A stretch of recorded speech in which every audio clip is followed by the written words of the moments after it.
Culture. Hello, hello, hello, people. Welcome to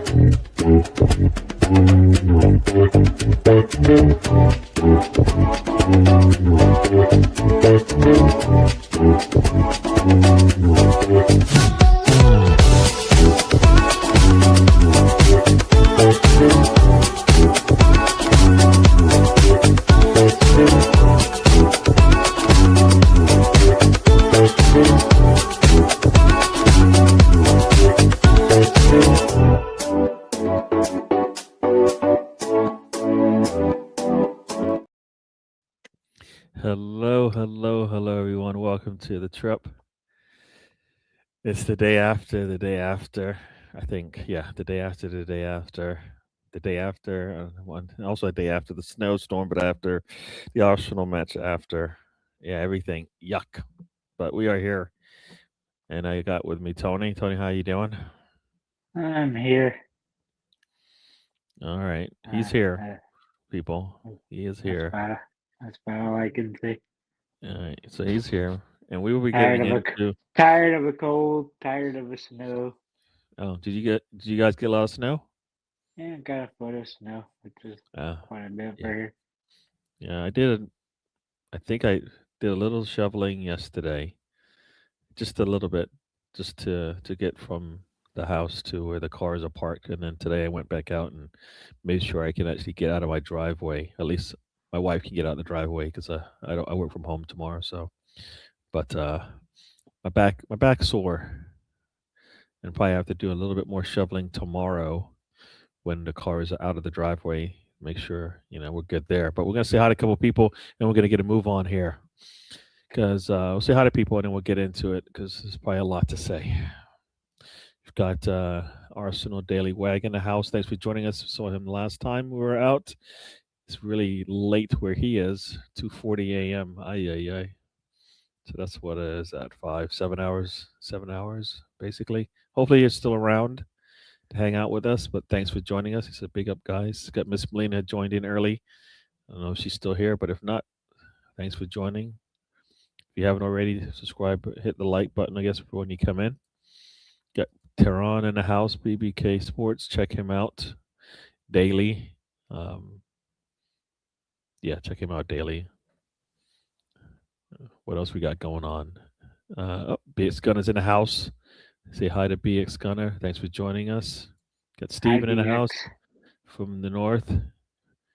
He's I think it thawed out. He said it dropped from negative 40 degrees to like negative 20 degrees, So he's in the house. Everybody's saying hello. All right. And before we get going, because we haven't even started talking about sports yet, we'll welcome Spencer to the stage, coming to you from the floor. Where Arsenal is on the floor right now. But we'll talk about that and then some. How you doing, Spencer? I'm good. How are y'all? Cool. I'm doing good. How about them Broncos? Yeah, we'll get into that a little bit later. You guys can chat about that. He's funny. He hasn't talked about football pretty much all season, and now he wants to talk. Yeah. Now he wants to talk. You ain't talked about football all season. Someone has to get murdered by the Seahawks, so might as well be you guys. Yeah. We'll say hi to Dan, and we'll get going. Dan has joined us. He found the tunnel. He's made it here. Thanks for joining us. I was on the channel yesterday chatting. Was it yesterday? I think it was yesterday. Yeah. Gonna be up to -6 today. Ooh, shorts weather. There you go, people.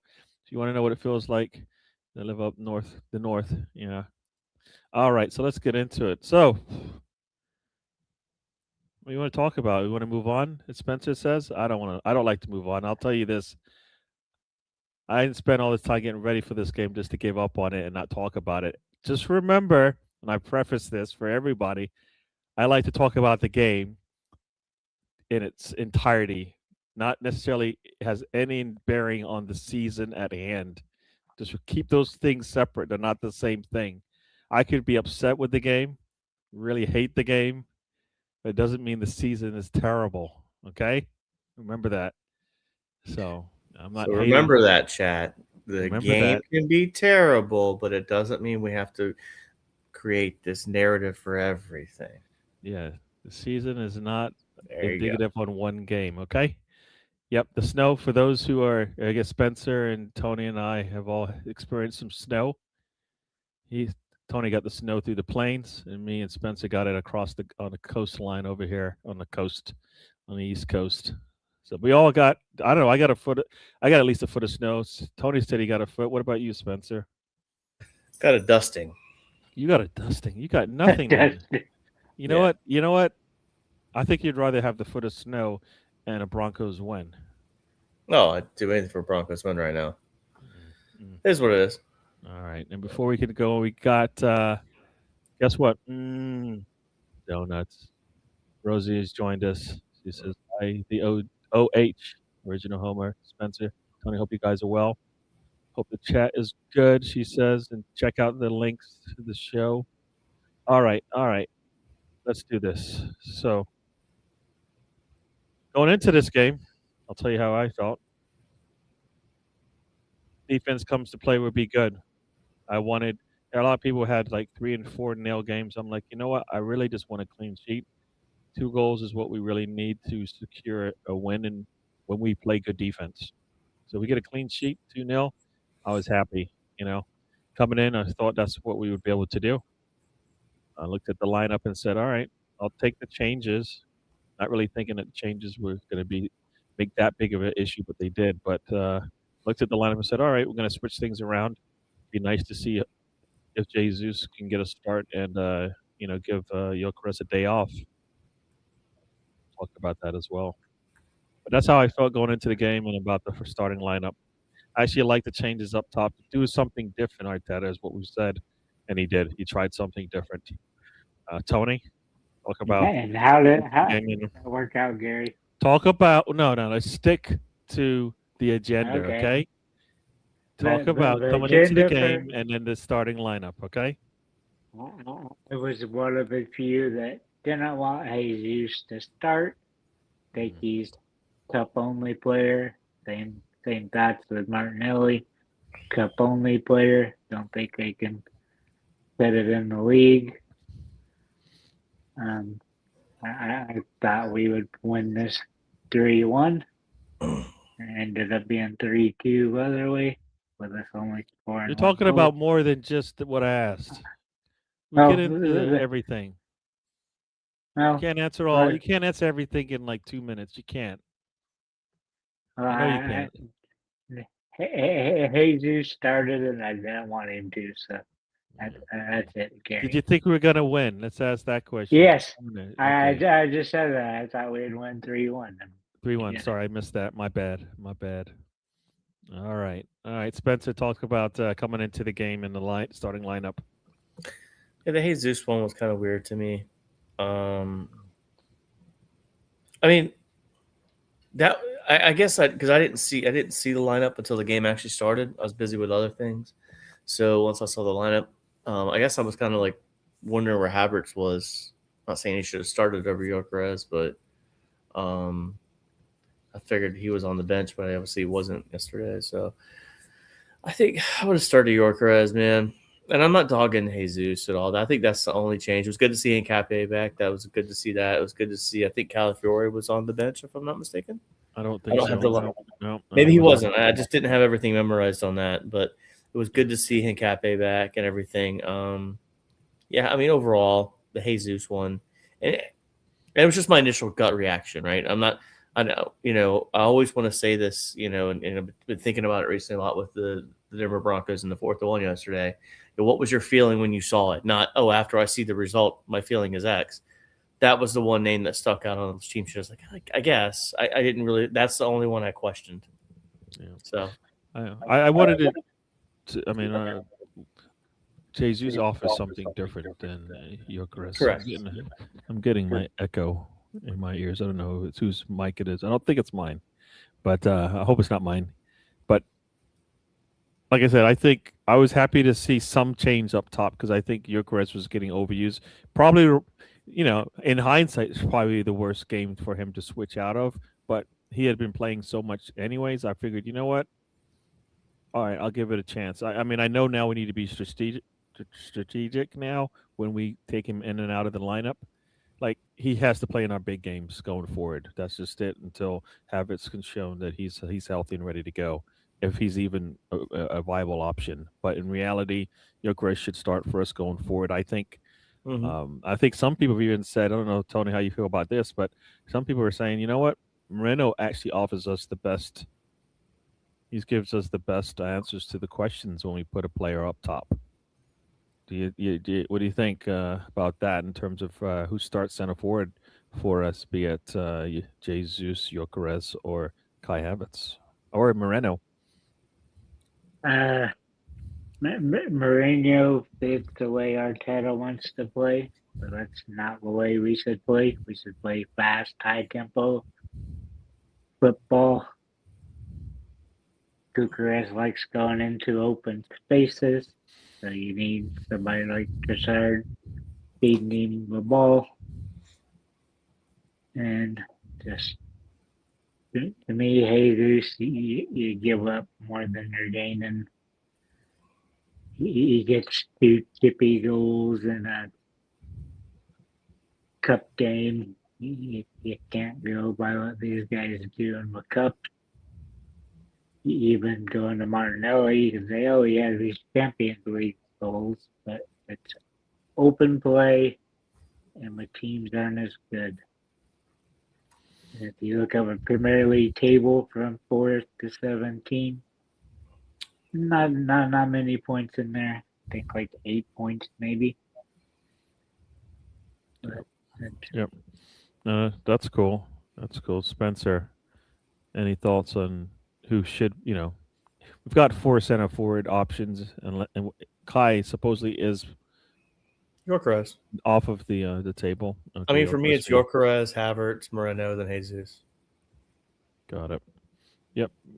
Yeah, no, I think, I'm not dogging on Jesus when I say I don't want to be unfair to him. I mean, he's played well since he's come back, but we know how that ends. Like, we know this.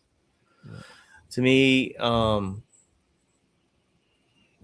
didn't, I'm okay with the rotation. I think Gyökeres would have been who I would have started. Maybe Martinelli starts that game for me too. Do some running at people. But that's it. I mean, overall, like that's probably the lineup if you have all the players available that you're probably going to pick. So, yep, I hear that. All right, got to kind of comment here, or we kind of go through the comments. We kind of will answer some of the questions as we go through everything about the game. Arsenal Misfit says, after watching the United's last game, it was obvious that we needed to start with 2 CDMs and a 10 to counter their fast breaks, but that would require a plan B and different formation. Will never happen. Yeah, Arteta thought he would have a strong defense and not have to worry about our style of playing, especially, I guess, playing out from the back, because that seemed to be an issue for us. I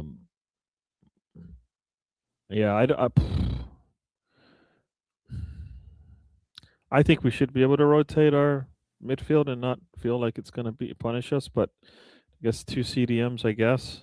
I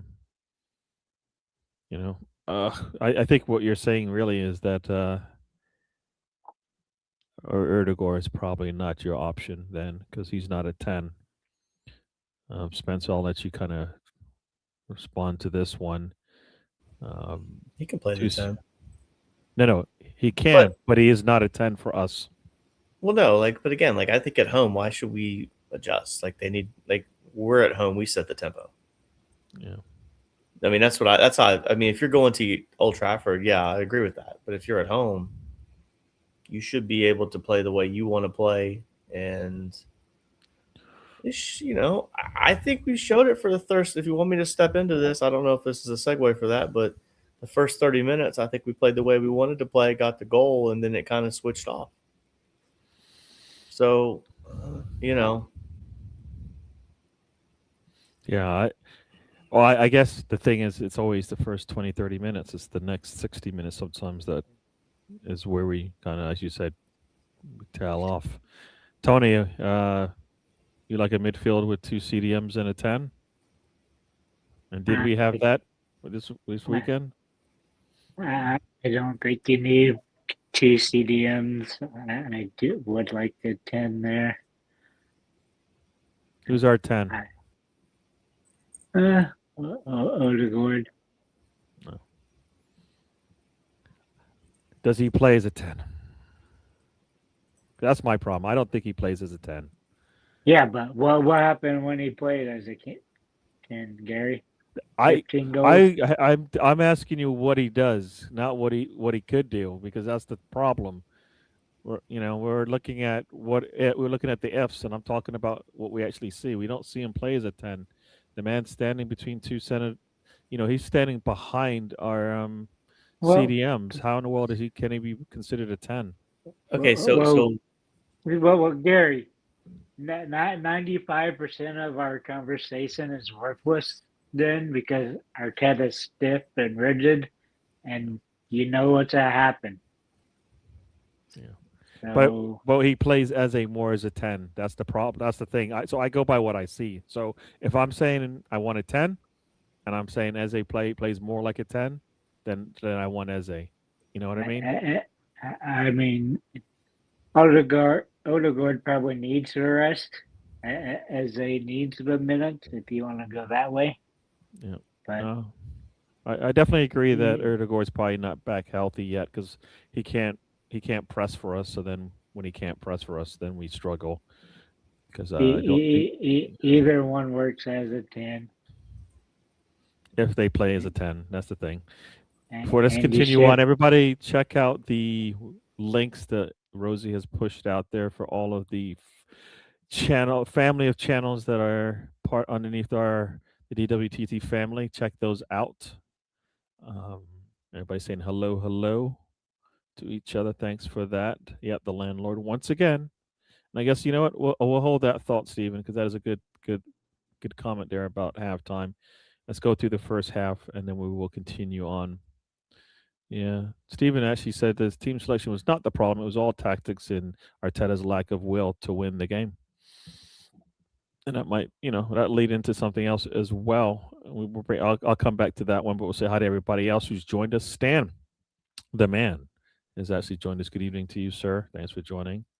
Got Lonzo in the house. He says, "Yup." I don't know if I said that right, but there you go. Everybody saying hello. Is your wedding soon, Stan? What? What's going on here? A wedding? I thought he was married already. What's going on? Nope. He's not married yet. I thought he was. Oh, see what I didn't know? My bad. Oh, here it is, May 1st. Nice. Enjoy. Cool. Congratulations, Stan. I didn't know. All right, and we'll get into, Stephen, you have some good comments there. We'll get into that as well as we chat about the football. So we'll go into the first half. You guys, I guess we'll keep this up, but we'll also talk about that first half. I like like I said, as you said, Spencer, I did like the way we start the game. I think we start most games really well. The problem is, I think, for me anyways, is that we never seem to catch anybody out with a lot of the strong play. For whatever reason, just can't get that goal a lot of times in the first 20 minutes. No matter how much pressure we put on, goalkeepers either stand on their head or we just can't get a shot off in a good position there. Kind of did the same thing here, and I think the problem I have with that is eventually the other team, if they're able to suffer through the first 20, 30 minutes of a match, decides then, you know what, this is the best we're going to get. And then they go from there. So Spencer, yeah, talk to me about you talked about that first 30 minutes of the game. How'd you like it? What didn't you like? What did you like? I thought we were very on our front foot going for it. Dominated the midfield. Possession was definitely showing that. You had the Zubamendi shot on target from I believe it was a free kick. That was a pretty good save by the United goalkeeper. And then we got that first goal. I just thought we were very aggressive very early. At least up, to that goal. Didn't really see a lot of sloppiness early either, too, right? This is what I saw, and then of course you get the goal, and it kind of switched off. I'm trying to think of the big moments in that first half, who had the good opportunities and everything. But it just felt like we were really, like, United really couldn't get a control of the ball. They were sitting back. You push them into a back four, and eventually it pushed to a back five, which again the team struggles to break down. But then of course you got the goal, and I'll let you wherever you want to go from there. But that's how I saw the first about 34 minutes. Yeah. No, I'm kind of looking at, as you said, that. It's the start I wanted, though. If I could finish off, because I was thinking about, the last two Premier League games, no goal scored. That's 180 minutes of nothing.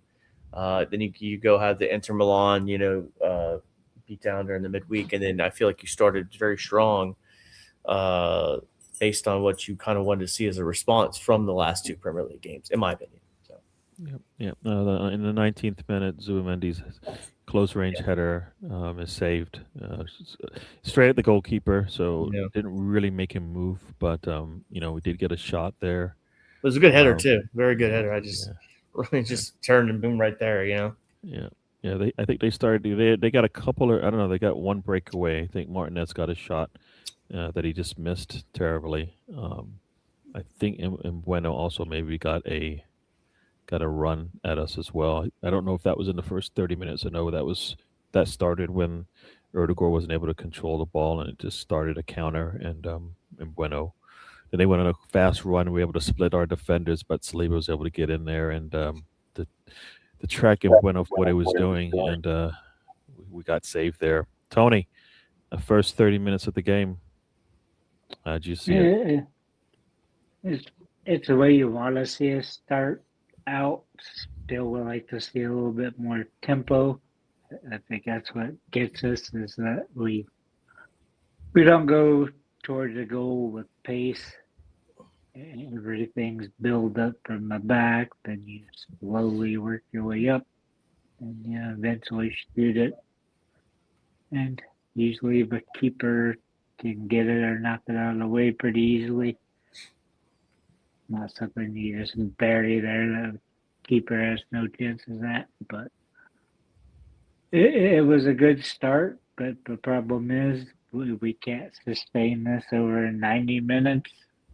We really can't sustain it for 60 minutes, it seems like it. This season, for some reason. I guess nobody nobody sustains anything for the full game, but you got to pick your spots and continue to go to your strengths. That's what I think. So, that's the first 30 minutes we talked about, and they kind of ended those 30 minutes with a goal for Arsenal. I'll take the goal, but the goal symbolizes, I think, some of our problems.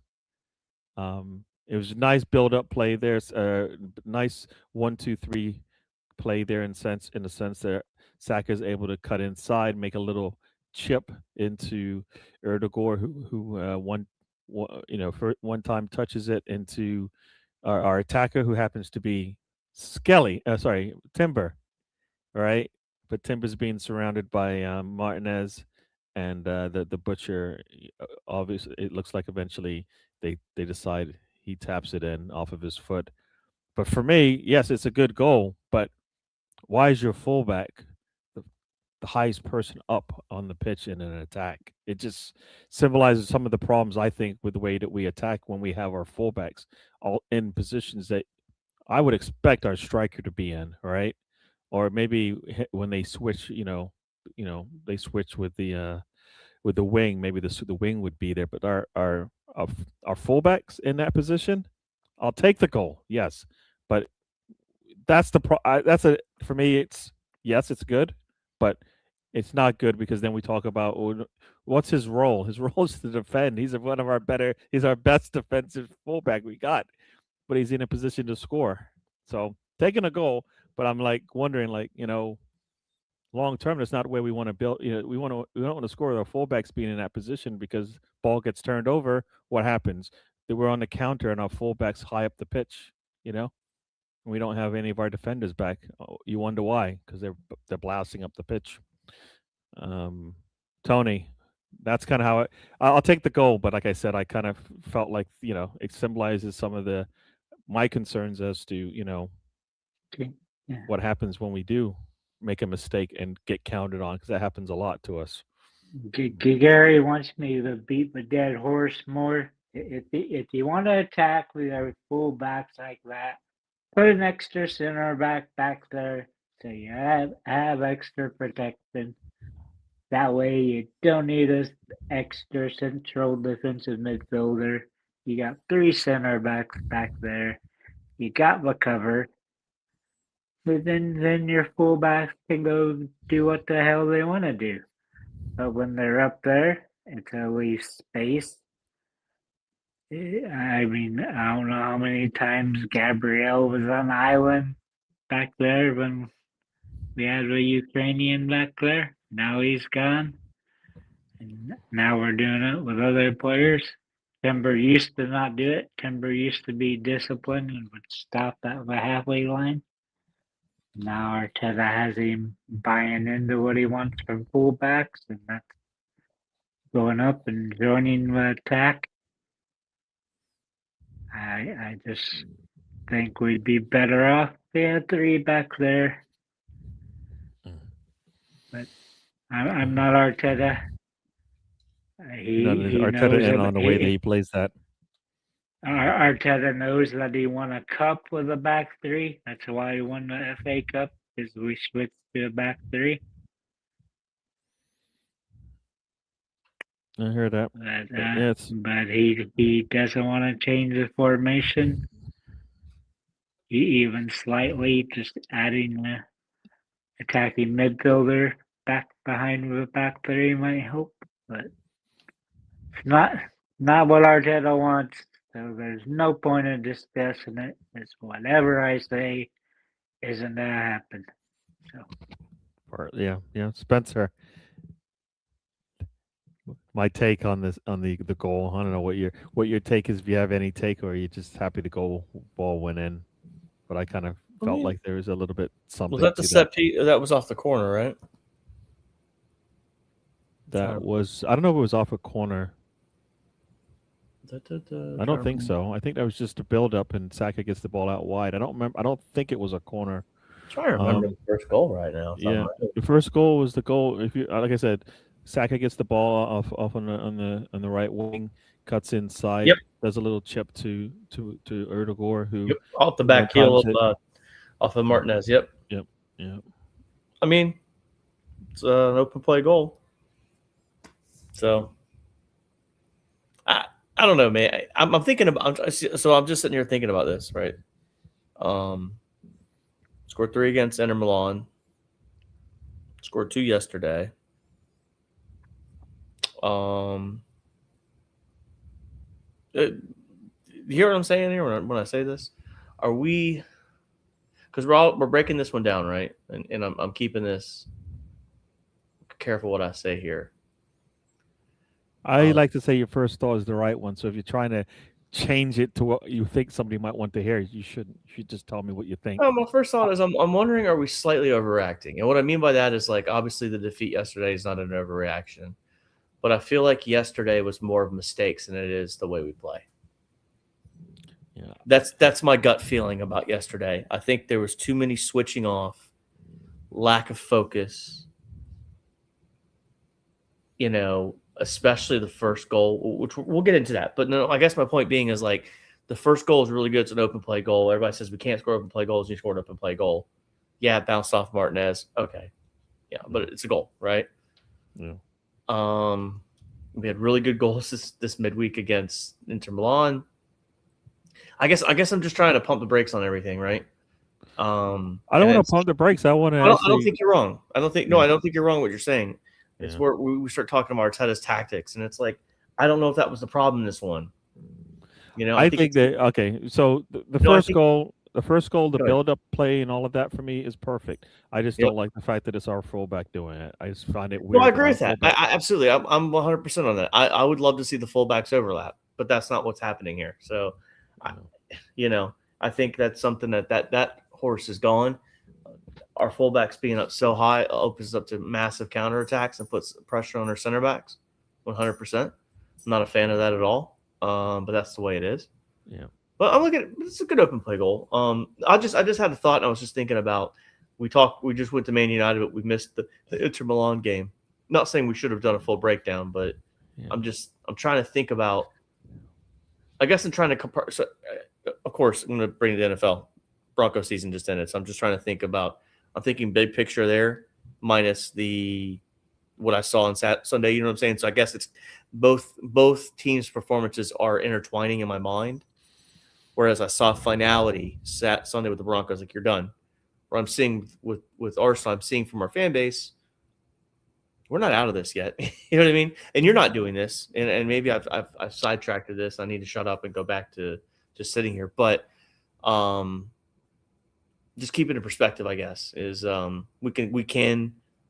are right to critique this game, but like we just had a really good performance Tuesday, and then this one is a dud. Doesn't mean that the milk's just gonna rot. You know what I mean? Like, but it says something. You want to. I always say you like to build on the previous game. So you come into that, you play that type of game. You come into this game. Yes, it's not all of the same players, but some of those players did play in that game. So you're hoping to build on it. But like then when you see total system failure, you're like nothing. Like players weren't able to bring in what the good things that they were able to do in the previous game. Yes, it's totally different from Champions League to Premier League, but I still feel like the football is the football, and the things that you were doing in the previous game can be utilized in this one. So I think our defense ball security is ball security regardless of who you're playing and what league and where you're playing them. I think the passing was not up to snuff. It was some of the passes were a little wayward. We had many a pass in the game. This might be more general in terms of the game that were just off. They went out. They killed. The passing was poor. Yeah. And you might look at the stats, and the stats say that it were 80% plus or whatever. But then you look at the passes that we missed in the areas that we missed it. Those are the ones that you're hoping that you can minimize those ones. So you put them on a tee to your attacking runner, and they're able to put a cross in or even get a shot off, and it just goes wayward a lot. So that's kind of how, like, yes, it was 30 minutes we put pressure on them, but we just weren't able to put the right pressure on to get the goals. And I never felt in this game, definitely in the first 30 minutes, that a goal was coming. It didn't feel like that to me. If I think back to it, I always felt like because usually in a game, I think a goal was coming, and sometimes it might last for a minute and a half, but then it was gone. It was gone. But that's the first 30 minutes. Let's move on to the next 30 minutes, because the next 30 minutes, we'll break it up into two halves essentially. Good, bad, bad, worse kind of thing. I guess if you think about it, we scored in the 29th minute. So the next 30 minutes were pretty bad in the sense that in the next 30 minutes we've given up 2 goals. We lost Tony, but he's coming back here. So if I'm going to go into those next 30 minutes, because I think those were one where we lost control of the game and then lost the lead. Lost the lead as well. I think the style of play, and I even showed you this, Spencer, and I saw this. That was it was a former Manchester United player. I forgot his striker who played for them. He was actually talking about that play. The play that we're going to always talk about. Zubimendi makes it under hits it, or who knows where he's going with that ball. But what's crazy about that whole sequence is Rice passes him the ball, turns up the pitch, shows for the ball. Zubimendi's looking at him. He has a couple of options. Can pass it right back to Rice, who's got a whole channel in front of him to decide what to do with. Or he can go out right to Timber if he wants, or he can just dribble it himself and see what happens there. Right? He can go right back to Gabriel, who's closer. I don't know where that ball was supposed to go, but he mishit it.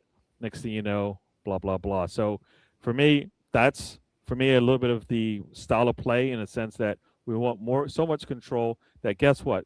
That pass to Rice, too dangerous. Don't want to do it. Yeah. Taking the ball up the pitch, maybe not. Don't want to do that. Pass it to Timbo on the right.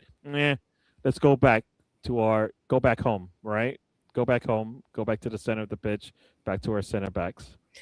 I think that's for me, and that's more for me the style of play that I don't like because we are not looking to push the ball up the pitch. When we have really good passes, we make good runs, and we say, "Oh no, they missed it." This one is clear as day. The guy who passed you the ball makes the run, so it's not even like you weren't looking at him. You had to receive the ball from him, pass it forward. But I feel like the way we play created that whole situation because first instinct was not to take that chance and pass a ball to a guy who's running up the pitch with defenders on either side of him that he might split, and then guess what? They're in trouble, right? So that's kind of how I looked at that sequence there. And that's, for me, the style of play that I don't like. That kind of hurts us in this type of situation because we never take advantage of that, right? We never take advantage of that. When we have a chance to, we don't. And then it backfired in this case, Doesn't always backfire, but in this case it did. Because, if that pass is made or that dribble is made, that back pass never happens and they don't get that goal. And who knows, you go into half up one, who knows? So that's my thoughts on how at least that first 15 minutes of the next 30-minute segment. I think our style of play hurt us, and and that might be and hurt us there. I don't know who wants to go next. Tony, do you want to go next or? Yeah, it's always dangerous when they're playing out of the back. Much room for mistake. You've seen it with Gabriel. He miskicked it the other week. Now you have the same thing. And Zubimendi did the same, if I believe, in the North London Derby, right? That's how they got a goal as well, I believe. So, we have to be perfect on defense, and when we're not, we seem to give up a goal. So, I mean, every time we go with a long ball, I think we look better because we got that goal. The last goal that Bucharest scored, Martinelli did the long ball, being a long through ball.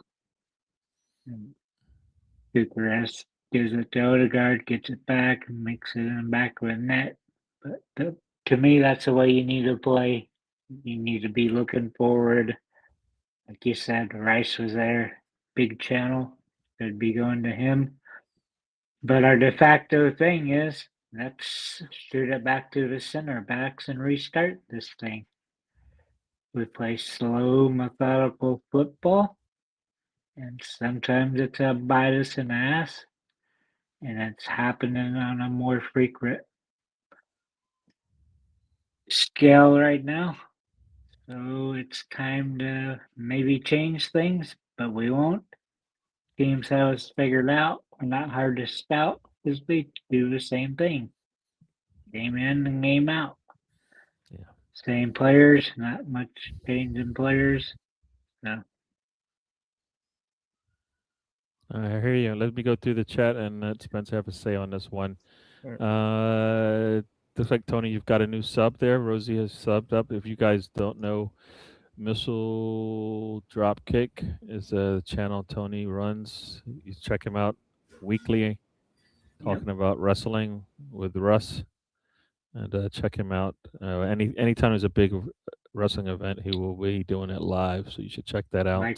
Like the Royal Rumble this coming weekend. We did Saturday night main event on Saturday.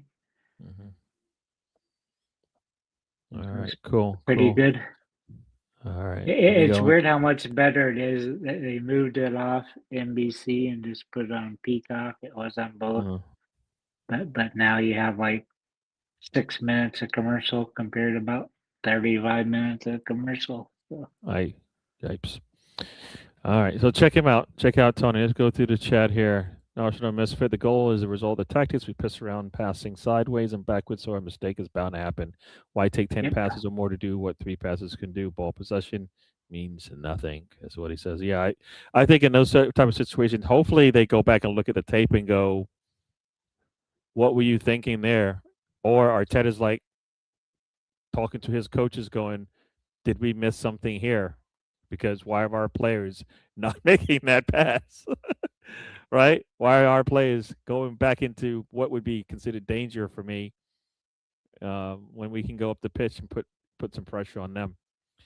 Erdegaard's play of late has been extremely frustrating. We'll get into that as well when we talk a little bit more about the players. And yeah, you guys talk about Erdegaard. We'll talk about that as well. But I mean, like I said, we don't score the first goal of Erdegaard, so for now everything's fine. But I think in general things aren't so good. If Arteta wants the fullbacks in the middle, the wingers sucker on the wingers sucker on the touchline. He should make the wingers the fullbacks and the fullbacks the wingers. That way, Saka, Trossard are close to goal.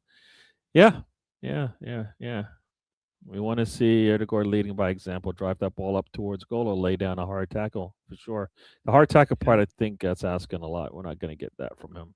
Yeah, it's too soft, useless, and we got here. It feels like our flair players have had their creativity coached out of them. Eze and Erdegaard, I look like a shadow there for myself. So yeah, that does kind of look like that. I'll hold off on these comments a little bit later, and we will let Spencer. Oh, you know what? I'm going to go through these because if not, you guys are going to create more, and I'm going to be way behind.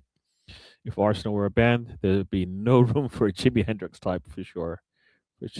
But we need to have. I think we need to have that. We've got Jimi Hendrix sitting in the middle of our defensive back line.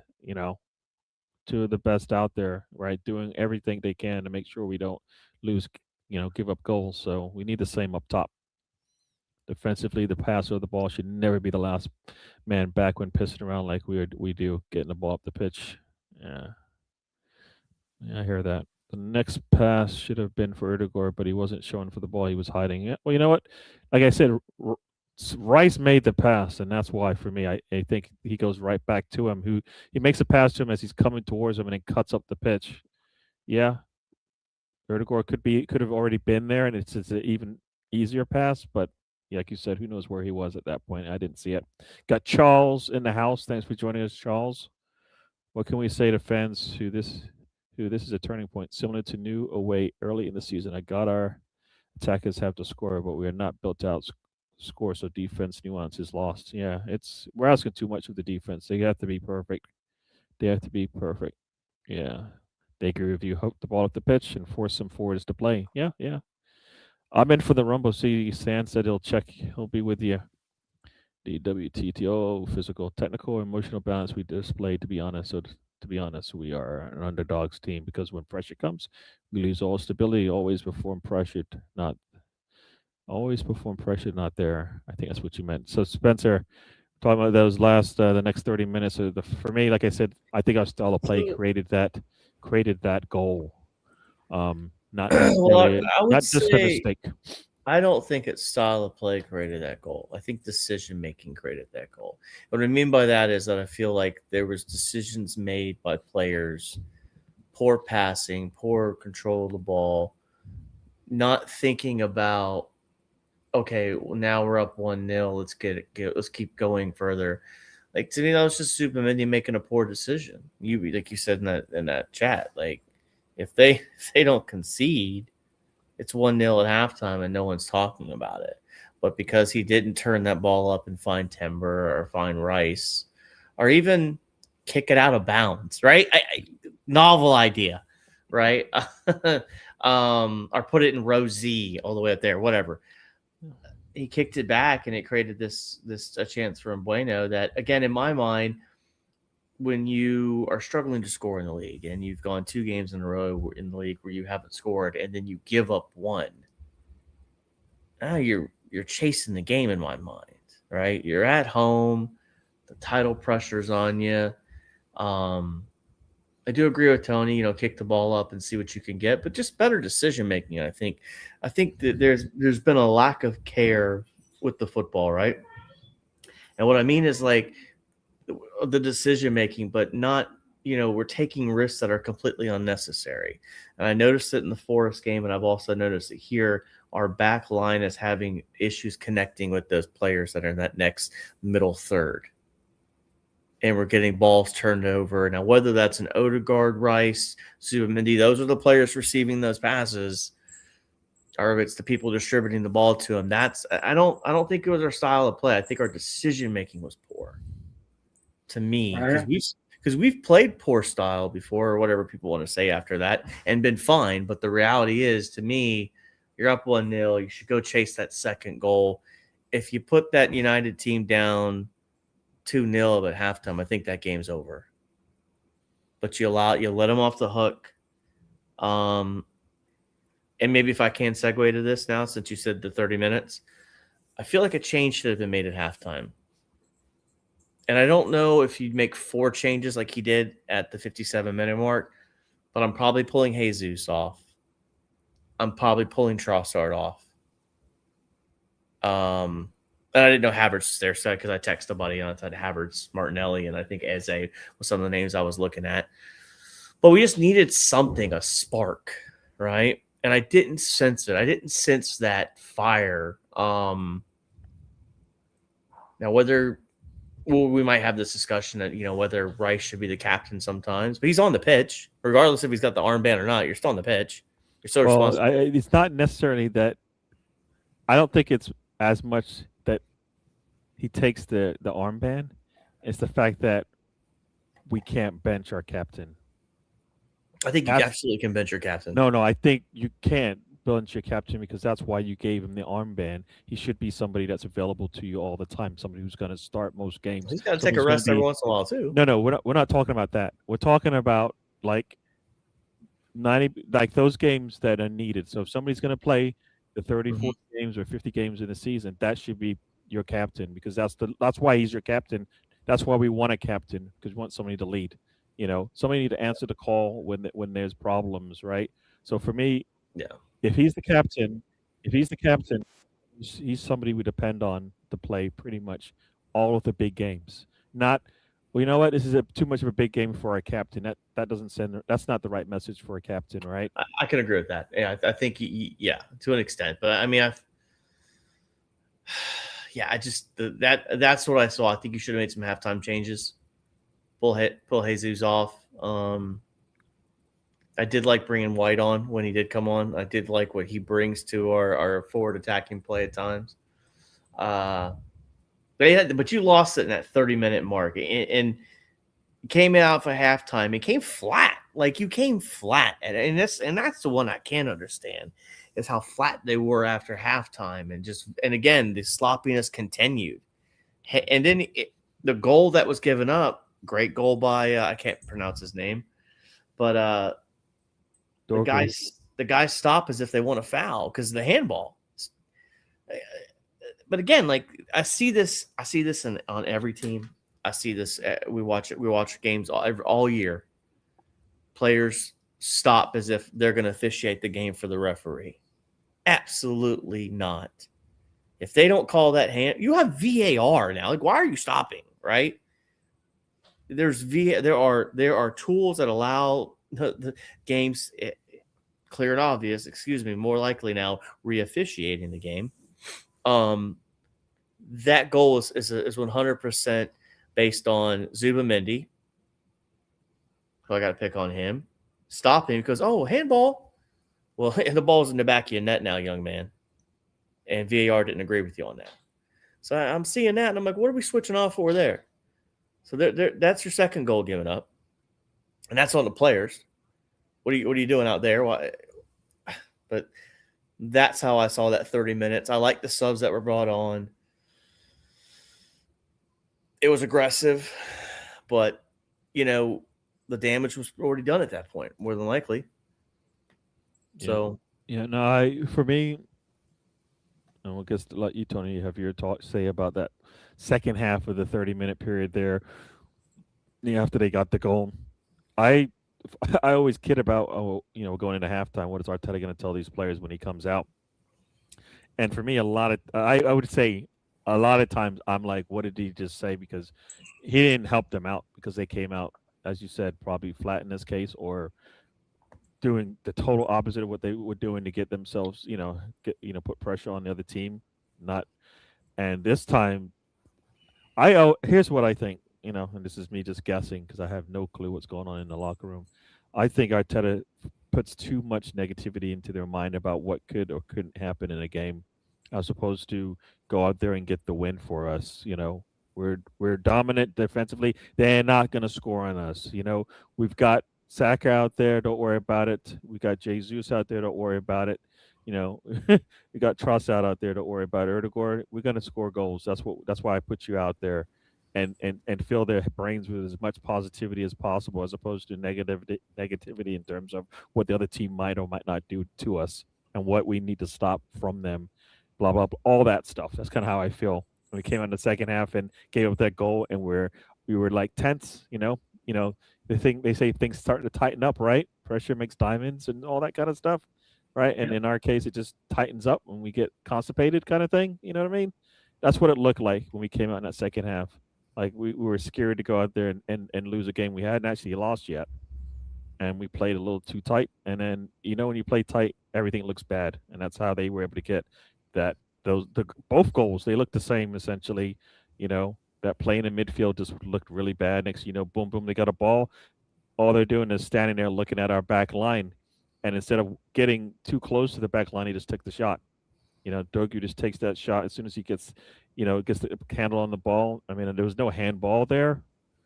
But, I think it would have been nice to have changed things. Like, either make sure they stay on task in that second half when you come out, or bring somebody on that you think can do the job. Yeah, Jesus, I don't think wasn't going to make it work. Gyökeres probably should have come on at halftime. I think Eze should have come on at halftime, and then you don't have to bring on 4 people when you look at 10 minutes of play. But I think Arteta, I was happy to see him make all the subs, but you kind of look at it and think about it in hindsight, and you're like, nah, that probably did not work for us. It probably made us look even worse than we did going in. Arteta. Tony, those that first 15 minutes of the second half, how'd you see that go?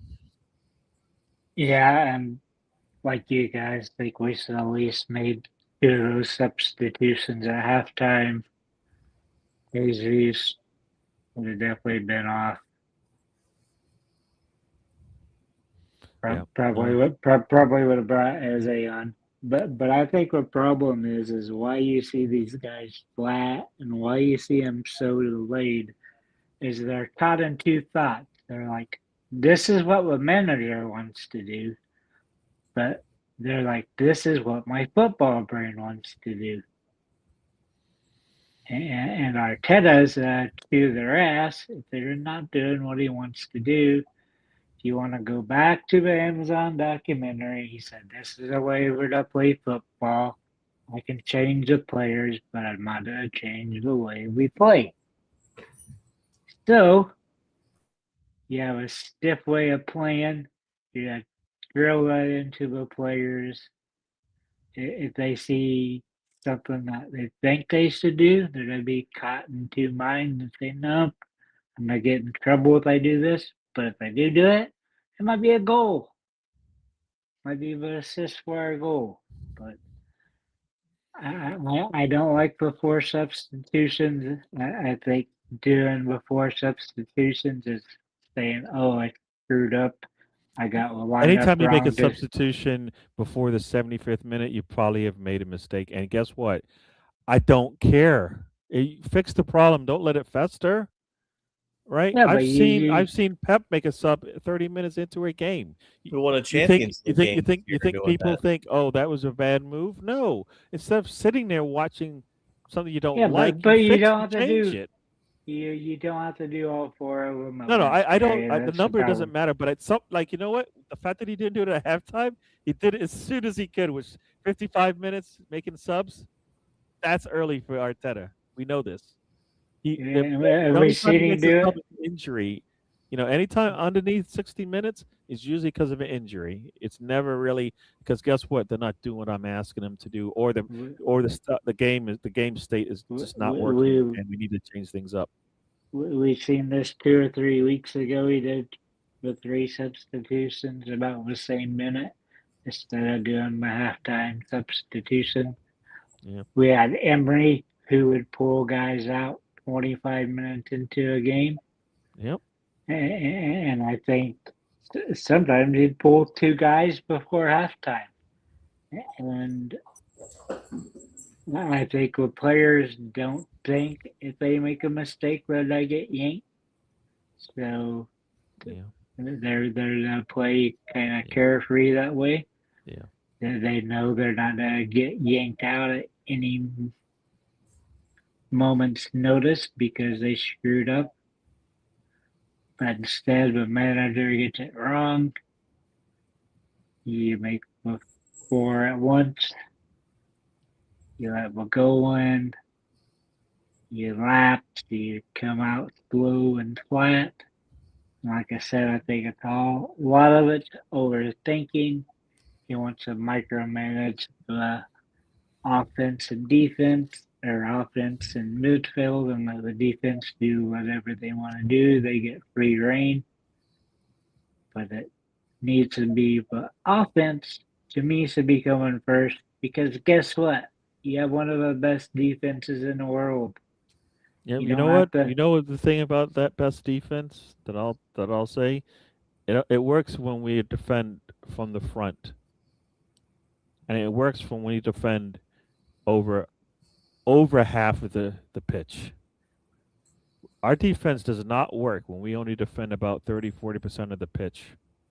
Right? When we drop back, our defense not good. I think it's just too many. You know how they say too many cooks, right? Spoil the broth. When we have too much defense, like we consolidate, we put all of our plays all in the same area, close knit. Defense not the same. You see us defending 70, 60, 70% of the pitch. Other teams they really don't have an answer. And that's kind of my thinking when it comes to that. The defense is good. It just doesn't. It won't work in a low. We can't play a low block. We're terrible at it. Anytime we try to drop back, you see it, we give up a goal somehow. And we're really good defensively, but not. I think there's just styles of football that just don't work for us, and that's one of them. So yeah, no, our defense starts from the top. That's why I love when Erdogan is healthy and able to put pressure up from the front. We defend from the front. That pressure up the top gives the ball back to us more times than not. When we start to give up all that possession or area of the pitch, get in trouble. So I hear you on that. And that's why Guterres should be playing because you seen the difference of goals scored when he's on the pitch and when he's off of it. Yeah. He's doing a lot of pressure. You might not see it because he doesn't get the ball, but when yeah, and that's the thing. People think you need to get the ball back. Team has it. Yeah. He's doing what he's supposed to be doing, but Yeah. he doesn't give a ball enough to score. So, yeah. And you know what? The pressure isn't to get the ball off the top. We do it happens a lot, but we don't always get. We don't have to get the ball off the top. The pressure is they don't get clean looks at our defense and can just pick us apart, right? Nope. They actually have to make a high risk pass, and more than likely we're there, right? The closer the area is, we get in trouble. So, yeah, Spencer, I think you talked about that last 15 minutes. Anything else you want to say before we move on? No, I mean, people don't agree with me on this, but I think they came out flat. I don't think they came out defensive. That's fine. Oh, I don't know about the defensive. I just think whatever Arteta told him was wrong, and I think we've seen this too many times. And I think, you know, we can blame Arteta, and sure he's culpable of this. So the players also take advantage of it as well. Yeah. I mean, we talked about it Saturday. I blame him and the players. Yeah, it was a full club failure on Saturday. Yeah, you're. I know. I've listened to some players like Kevin Campbell always say the players. It's them that's on the pitch, so it's them. Once they get on the line, they do it. I just don't believe our players are allowed to do that. I just don't agree with that. I think I don't believe our players are allowed.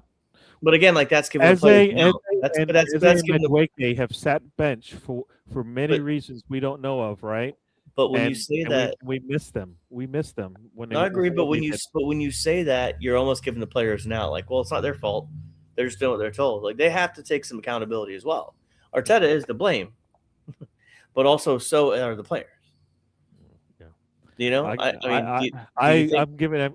I guess we will never agree on this. No, we won't, and that's fine. But again, like I think you have like there is a role where multiple people are to blame for a failure like that. When you lose 3-2 at home, Arteta gets the blame, the players get the blame, and the fans have to go home angry. Yeah, you guys, people aren't going to see it that way. And again, like everything, it always. I think it boils down to instructions. Yeah, well, players can do better, but like I said, I think we're in two minds. This is what probably I should do, but this is what Arteta wants me to do. But here's the reality. Here's the reality, gentlemen. If Zubimendi doesn't make a stupid pass, and Zubimendi doesn't decide to take, and the players decide to stop thinking there was a handball, that's a 2-1 victory, and no one's saying a single thing. Yeah, but if we're not playing in the back, Gary, I know you were performance. No, you can't just say that and then drop it and go, let's move on. And I'll tell you, why doesn't Zubimendi dribble off to the right? Why doesn't Zubimendi make the pass back to Rice? You know? I agree with you. They're not playing back from why are they able to not playing out splice from our the defense back? Cross lines and get that ball into midfield? And that's what created that whole mess there, and that's how they got the first goal. I just looked at it. Yeah. They were able to pass. Their back line was able to pass right through our defense into the midfield, and we got in trouble. Can we do that? We won't even make that pass. Guess what? It's high risk, right? Risk averse. They make that pass. What happens when it gets through? We're scrambling to cover spaces. The ball is bouncing around. As you said, we hesitated when we thought there was a handball, and they got the shot off, right? And you know what? When Drogu got that ball, he looked up. Guess what he saw? He saw Gabriel coming at him. And what he could have done is pass it off. He said, no, I'll take the shot right now. Yeah, and he takes the shot right now, which create the defense is now off, not balanced. And voila, goal, right? What do? We're going to pass it out wide. If that's the same situation that happens to us, what do? We're going to pass it out wide to Saka. Mm-hmm. Instead of that guy taking the ball. Then Jenny's going to cross it, then we're going to try to head it, then we're going to do it again. That's the difference. That's the style of play, and that's what Arteta instructs his team to do in that situation. You've broken down a defense. You know what? Let's go out wide, because that's what we do, as opposed to, guess what? The shortest distance to the goal is straight ahead. And most of our goals are done in 2 or 3 passes that we give up. I mean, it's boom, boom, and that's in the back of the net for those teams. Yeah. Because of a positioning, because he's a moron and wants to play as fullbacks, as wing backs, but don't give any extra defensive cover back there. The thing that bothers me is none of this cost you on Saturday. What cost you on Sunday, is mental errors. Yeah, but he's still taught to pass it from the back. To do with the attacking, but that's the way the modern game goes. The modern game, they're doing this play out the back thing. So, but we see that mental error in all of our, We saw Gabriel do it against Bournemouth. Yeah. Because of the way we play out from the back, right? It's high risk, high reward. I don't like it. Yeah. But again, that's the way the modern game goes. But you see what works. We did it several times. A few times we did it this year. When we do the long balls, we play a hell of a lot better on offense. But I agree. But Gary's premise of today's discussion in the beginning was all about the Man United game. What cost us today in the Man United game, or on Sunday in the Man United game, was our mental errors, making mistakes. And I'm going to say it's their style of play that we play that doesn't, when a team decides to play us a certain way based on the way that we play, this is what it looks like. All right, a lot of teams can't do that, right? A lot of teams don't have a Bueno and a Dorgu and a Acuna, all right? They don't have that. It's true, right? A lot of teams don't punish us for giving up the middle. Like I was doing a watch along, and multiple times throughout that game, like, why is there nobody in the middle? Guess what? Both their goals that they scored in the second half, They had somebody in the middle there. Ball pops to them. They turn, face up against the back line. Shot is made. We don't do that. We sit. Everybody sits way on the outside, right, with the horseshoe, right, with the donut kind of thing. Don't punish them through the middle, and we pay for it. And the player that we have that makes those runs is not playing right now, because that was the one thing we all talked about was Havertz, is the fact he made good runs. No, we made good runs in this game. We didn't make the pass, so that's not true. We've seen your Chris make the runs, and we don't make the pass, so that's not true. So what you're saying is not true. We are making runs now. We just don't make the pass. So to say that, you know what, we don't have. So that's on the players then too. Because they're instructed not to even make the pass. Oh, come on, you guys! But again, that gives no. But again, guys, come on. I'm telling you, that's what I do. Hey guys, I'm Arteta. Don't you see a guy making a run in front of goal? Don't pass it. Come on, guys. Come on. Their first instinct isn't to make that pass. We saw it. You saw the danger. We've seen that same play so many times. A player makes a run. We don't make the pass. We take what's supposed to be a safer pass, and we screw it up. And guess what? It's into a dangerous area. The other team scores, and we're like, "What the world? Why is that?" I'd rather take the risk going away from our goal, as opposed to back to it. Well, the players need to make that risk. Remember the rule when you're passing the ball back to the goalkeeper? What do? You don't. Sometimes you don't rocket it back at it, or you pass it to where the ball, if it does get past the goalkeeper, isn't going to score. All right. There's different mindsets how you do that. But the problem is our instructions to the defense is pass it forward, and if there's nothing open, pass it back. We play out from the back. Rhea, kick it to the first person you see it to. And that's a problem. It usually goes from player to player instead of 3 or 4 players down the line, 50 feet or 30 yards, or whatever you want to say. He's down the field. But the problem is, the instructions is, let's play out from the back, and if nothing's open, let's reset it, pass it back to the center backs, and begin over again. And we see this over and over and over again. Bucharest leads the league in runs. Guess what? How many fucking chances does the guy get? Not very many. Because he's not getting the ball passed to. And why is that happening? I don't think it's the players.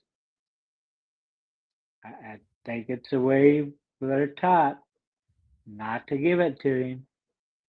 Because they're used to... We've never had a striker do good the entire time. The best was Lacazette with 17 goals. That's the best thing. But he wants somebody like Jesus that plays the false nine, sits around there, pass it to him, then pass it out, way out to outside to a Martinelli or a Saka, then cross it in and hope we get a header. And you can't do that all the time. That's what we do. All right, let me go through this chat. I need to catch up because I've been holding back on some of the comments, but I'll chat. Sorry, Gary, I went on my little... No, it's fine. It's fine. I was letting you get your say. We're gonna go through the chat real quick and see if I can get through. Get us caught back up. After that, I need a beer. All right. Odegaard should never be that far back to take a pass. His job is to be part of the attack, not trying to dig the ball out of the end. Of our end, Arteta is asking him to attack when he's starting with the center backs. That's what I've seen. Back in the day, a captain. We'll get into our next chat. Let's talk about it. We'll talk about the captaincy and all of that because there's been some chatter about that recently in terms of the captain and if there's some significant changes going on there. We'll see. I don't know. Back in the day, a captain like Tony Adams would be calling teammates out at halftime. Can Odegaard do that? He's one of the main problems. We know Rice can. Rice will do it. So I guess that's why people say, we got multiple captains on the pitch, so that's his role. I just feel like the fact that he gets the armband hinders the fact that we have to play with him, because I think there's not too many players that get the armband that don't play every day. You see that from time to some of these smaller clubs, but you won't see it in a big club because, you look at your captains and a lot of the big teams that are out there winning things and stuff like that. Their captain plays pretty much all the time. All right, so Charles I, 87 says, "I'm going to try to go through the chat. So let me go through that real okay. quick. Yeah, if you have something to say, hold it, write it down, and we'll come back to it. 9 corners are there too. I mean, if some comes and say we don't have more than corners in us, how can we defend that, Gary? Our big game approach has been too dated of late. Yeah, no, I don't think we play for corners. I just think teams, I think because of our slow play, we end up getting more corners than not. I think if we're more, if we get more saves, more goals, I think if we approach it a little bit faster, turn around, we'd have played poorly in all of these teams, no matter who the captain is. Yeah, I think it's I think if the captain's hindering you in some cases, then that causes a problem. That's what many think. The experiment of Arteta being the top manager and Erdogan being the special player that's our captain is over. It's failed. We'll see. We'll see if they make changes. I don't think Arteta's happening until the end of the season, if that. And Erdogan, maybe it's going to happen soon. When Erdogan comes off, the armband goes to Saka. Rice is way down the pecking order, probably behind Margules as well. Yeah, that's a weird. And as you said, Moreno had the armband, and Margules was on the pitch. I don't get that one. I don't get that one at all. I think it's for me our leaders in the squad and captains, vice captains should be. I guess Erdogan's the team supposedly voted for him, but I think outside of that, Rice and Margules should be definitely getting the armbands when we're not. So that's a little bit weird. That didn't come out flat. That came out playing defensive as instructed, like all the other times it happened. We took it the same. Yeah, I think it was more of an instruction to pass it that way than it was that it was a mistake, yes, but if that was a mistake going forward, you're less likely to give up a goal. So Rice needs to be the shot caller and then manage his mouthpiece. Well, you know what the thing is with that, and we'll get into captain after I go through this chat. I think Erdogan is more of a Arteta captain than not. That's why it works. I think I think it's different. Gary will need to win 5 Premier League games in a row to get the atmosphere back. Right now, team morale is low. Fan morale is low. See you guys in March. I'm taking a month off. All right, Slice, enjoy the month off. We'll see you in March. Cool that you get to do that. And we'll talk. I started that, so we'll come back to that one. Stan, you do that and get an injury. You're playing with 10 players, and with our injury record, it's not good. It's not good. Yeah. For me, Moreno has to be in the team in one way or another. See, some people believe that he plays the way Arteta wants to play. I just don't. I think he's a danger in midfield, and I don't think he's as prolific up top. So, yeah. The team assembled. This team was assembled very well. I can't see anything but the manager being responsible for getting the best out of our players. He's no captain and has troublemakers. These are his players. That is true. So these players he brought in, I think he's figured out how to pick players now. So none of these players should be players that give him problems and should be able to do whatever he asks of them. So why not? Madueke, loads of chaos but no end product. Yeah, but I'll take some of that if if we have players in the box to clean up the chaos or the ball might go in. Sometimes it goes in. He's shown that. Tiger Goon is in the house. Thanks for joining us. Sorry I got to this just a little bit late, but we're trying to catch up here. If all he wins is domestic cup, that ultimately not good enough. This team's been capable of that the last few years. You know what? Yeah, there's that, but then there's also we're competing on all 4 fronts now. We haven't really done that in most of the years he's been here. The last 2 years, possibly, yes. Well, not even last year. Last year was only 3. The FA Cup we went out early. So this season so far, we'll see if we get through the FA Cup. We'll be on all 4 fronts. So you get 2 trophies out of 4. You take that. Whether or not you keep them is a decision to be made. All right. It's either he's not good enough, or it's the players, and I'm not buying it's the players. I think the players are good, so I don't believe it's the players as much as it is the instruction. Would you take 2 domestic cups, second in the league, and losing a Champions League final? Oof, that's a good question. We'll keep that. I will come back to that as we go back. Nope. You keep Arteta if he did that. We'll talk about that as well. that would be disappointing. If we lose the league after being on top all year, yeah, that's what some people will say. If you did that, I'd be inclined to I'd be inclined to give him another year to build on that. All right, you know what? How far are we? We're about 7 minutes from. Let me see how many more messages I got here. All right, you know, maybe we'll talk about this one. And Tony, you said you had to say on this one. Tedder wins the domestic cups, finishes in the top 2 in the league, and loses the Champions League final. We got rid of Wenger because the fans wanted it, because they wanted a title. They wanted Champions League title.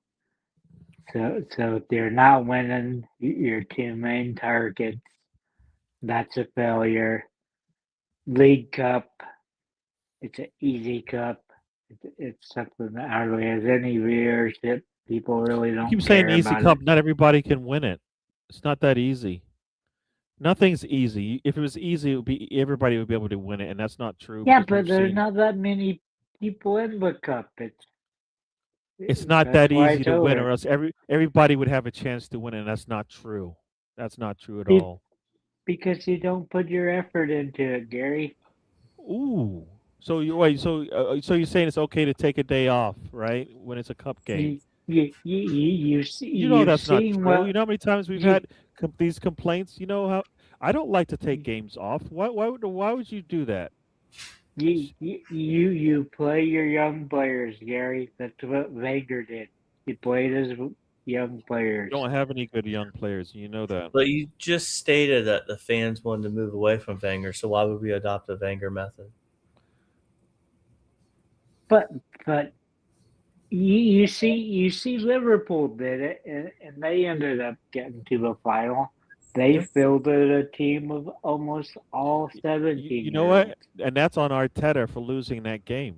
Yep. That's on our Arsenal from losing that game. Yep. How do you lose to a team that does go to their academy kids? We did that. That's us more than Liverpool, right?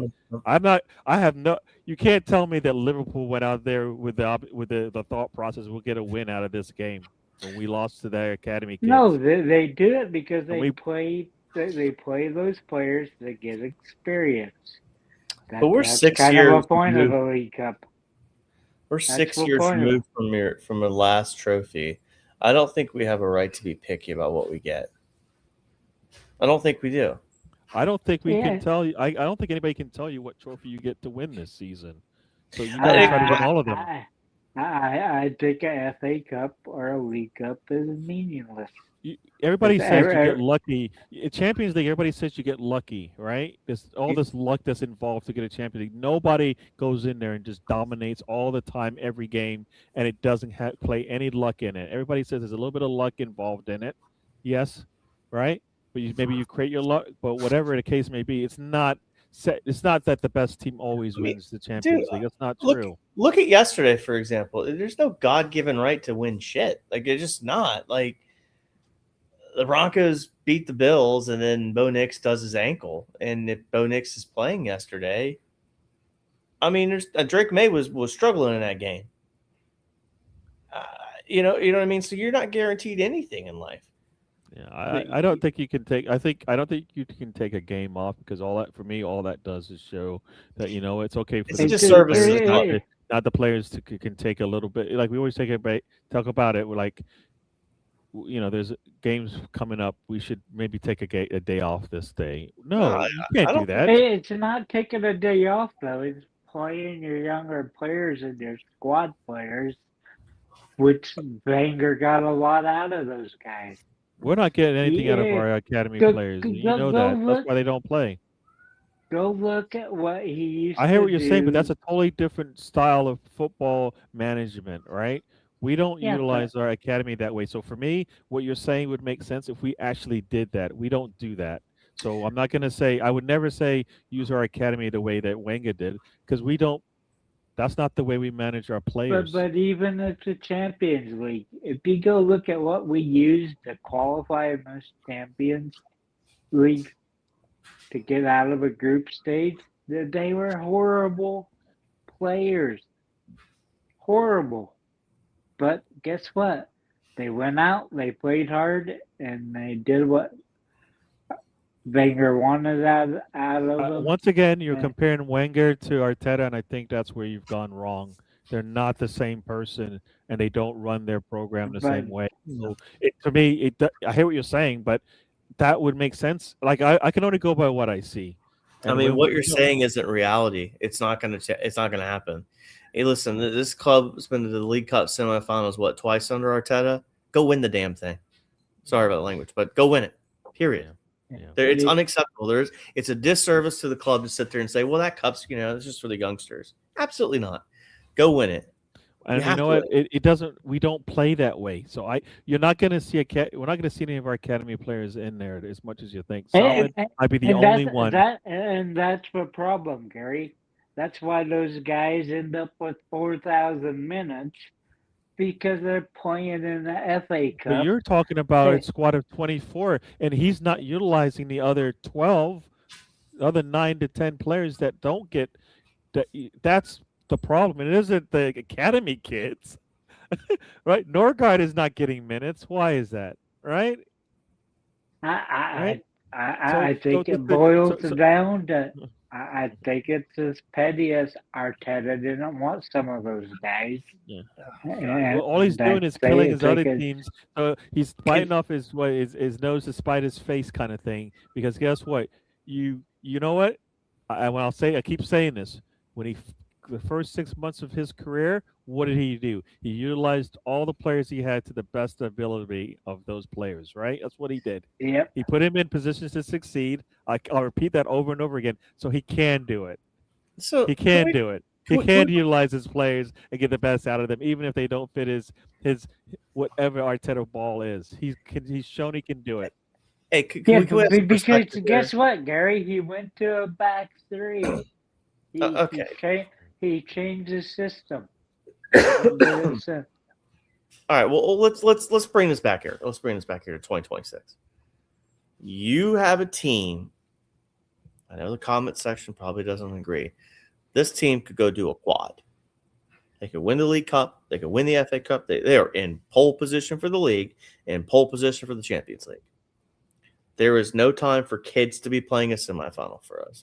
We have to go be as successful as possible. I didn't like sending Weary on loan. Me and Gary are not going to agree on this because if you're not playing him, but I think it's someone that you need. I would have not let him go out the door because this season right now is the season to accomplish as much as you can. And then you have a discussion about Ethan and his future. He's 18 years old, but to me, he was a direct midfield player, someone that can play very direct, more direct than Odegaard at times. And he saw that in his first 13 minutes in the French league. But my point being is you got Chelsea at home. You're up 3-2 on aggregate. I absolutely think you're going to get through that game. I know I'm probably the only one that believes it. No, that's not true. I think most people believe we can get through that game. You don't. Our fan base, I'm telling you, man, they are. I think most people think we'll get through that game. We have a 1-goal lead. We have to go down by 2 goals to not give ourselves a good chance to win that thing. That's what we have to do. We don't necessarily lose by 2 goals to anyone of late, so I don't expect to see that happening, right? And when is that League Cup final? Is that in March? It's in February, so I think it's very soon. I mean, that's critical. Yeah, I mean, every game is critical, but I mean, it's just right. No, and that's what we're saying here. That game is in February 3rd, so that's not even a week away. That's for this. But what about the final? Oh, I don't know when the final is. Is it the next? Is it a month later or something like that? It feels like it's a month later. It feels like it's early. But either way, that's. I mean, my God. I mean that there's an opportunity for this club to accomplish something super special. Yeah. And that's what makes me still kind of hesitate. Like, man, let's just finish this, man. I think I did the math, and I bored Gary and Tony and Tom, Tony, and Sam with my breakdown. The average points total needed to win this league is 87. If you throw out the 3 anomalies, which was Liverpool, Man City's to the 100-point, 99 and 98-point seasons, is 86. Right now, I think there's 15 games left. Arsenal have a grand total of a possible 98 total points they can get. I think City's at, I believe, 94. So I hate to steal Ray's thunder where he does the points total, right? It's 95. It's 95 now. Hate to correct your math. But. Well, if you do 15 times 3, that's 45. You're right. Okay, I can't do math. It's been a bad day. So the 95. All right, well, either way. Okay, so 95, 91. So where are we at here? You know, I think the lowest league total was 75 points, one of Ferguson's in the United in 96, 97. I think they looked at the average and they said if you take out the top three, which is like 100, 99, and 98, it's like 86 points is usually the average is a high score in terms of winning the league. And we're right now at like. And we're 94. Right now at 81, like if we just don't like go crazy kind of thing. But we have 91 is our total. So we have 95 is the max you can get. 91 is what the people are projecting based on the way we've been playing. Yeah, which is realistic. And usually like 72 is usually fourth. You have to get into the 70s. Mm-hmm. And those teams aren't making it to 70 now because the league is so balanced. Yeah, it's March 22nd, which is, it would be, let's see what game that is. We actually play March 22nd. We actually play that team away. So if we were to make it to the final, our game against that team would be bumped because it's the next day. Oh, sorry, no, March 22nd. Sorry, that would be actually Wolves. So that's actually fine. You said he bumped the Wolves game till later in the season. You know, that's what you do. But you got to play in a final. That's what you want to do. But those usually are teams that bite us in the ass at the end of the season, Gary. You know what? But it might be a game we might need to win, or we might not even need to win. So that's the thing, right? I mean, our second half of the season, once we play. Right. Once we play City on April 18th, but by then we've played a lot of teams we should win. Right. We're expecting we should beat Leeds, we beat Sunderland, we should beat Brentford, we should beat that team. Play Chelsea at home. That might be a tough one, but Brighton, Everton, Wolves, and Bournemouth, those are games that we expect to win. Right. Based on and the majority of those games are at home because I believe going into this match we had only played 8 home games. We still play like 8 or 9 away games. They're just against the bottom half of the table. We play 2 teams in the top 10, whereas a lot of other teams are playing 6 to 8 teams in the top 10. So that's the difference for us. But the schedule was very friendly to us. Yeah. It wasn't friendly in the first half of the season, right? And we have a lead.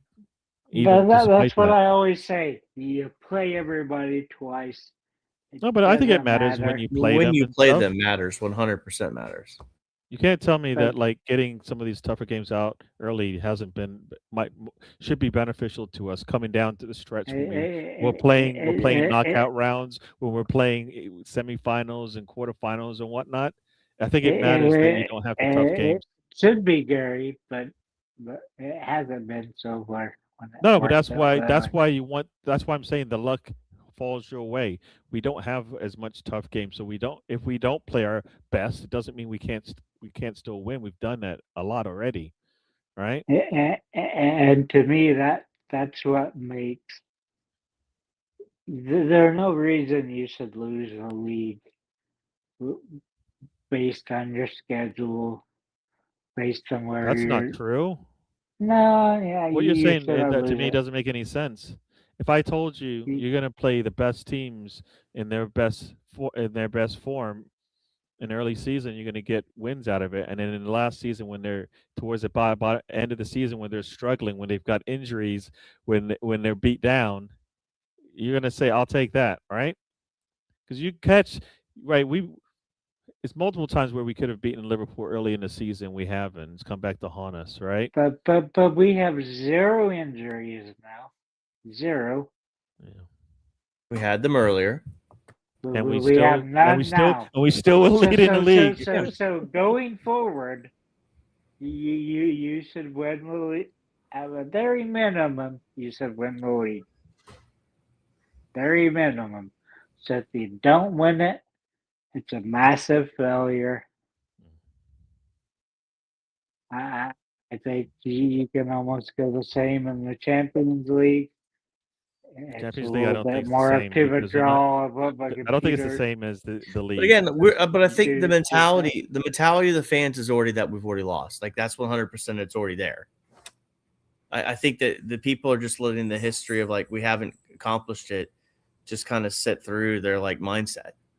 And it's like they're already assuming City's going to go on a 15-game run. City's not going on a 15-game run. This version of City is not good enough to go on a 15-game run. I'm telling you, you know who is? Aston Villa. They are not.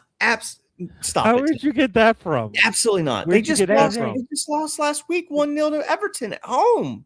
Did they win on there's 15? no team right now. There's man. no team. There's no team right now that's playing consistent enough to get the wins you're talking about. In all competitions, they went 15 games. They went 12 out of 13. You think they're going to do it twice in the season then? And Arsenal beat them 4-1 at home.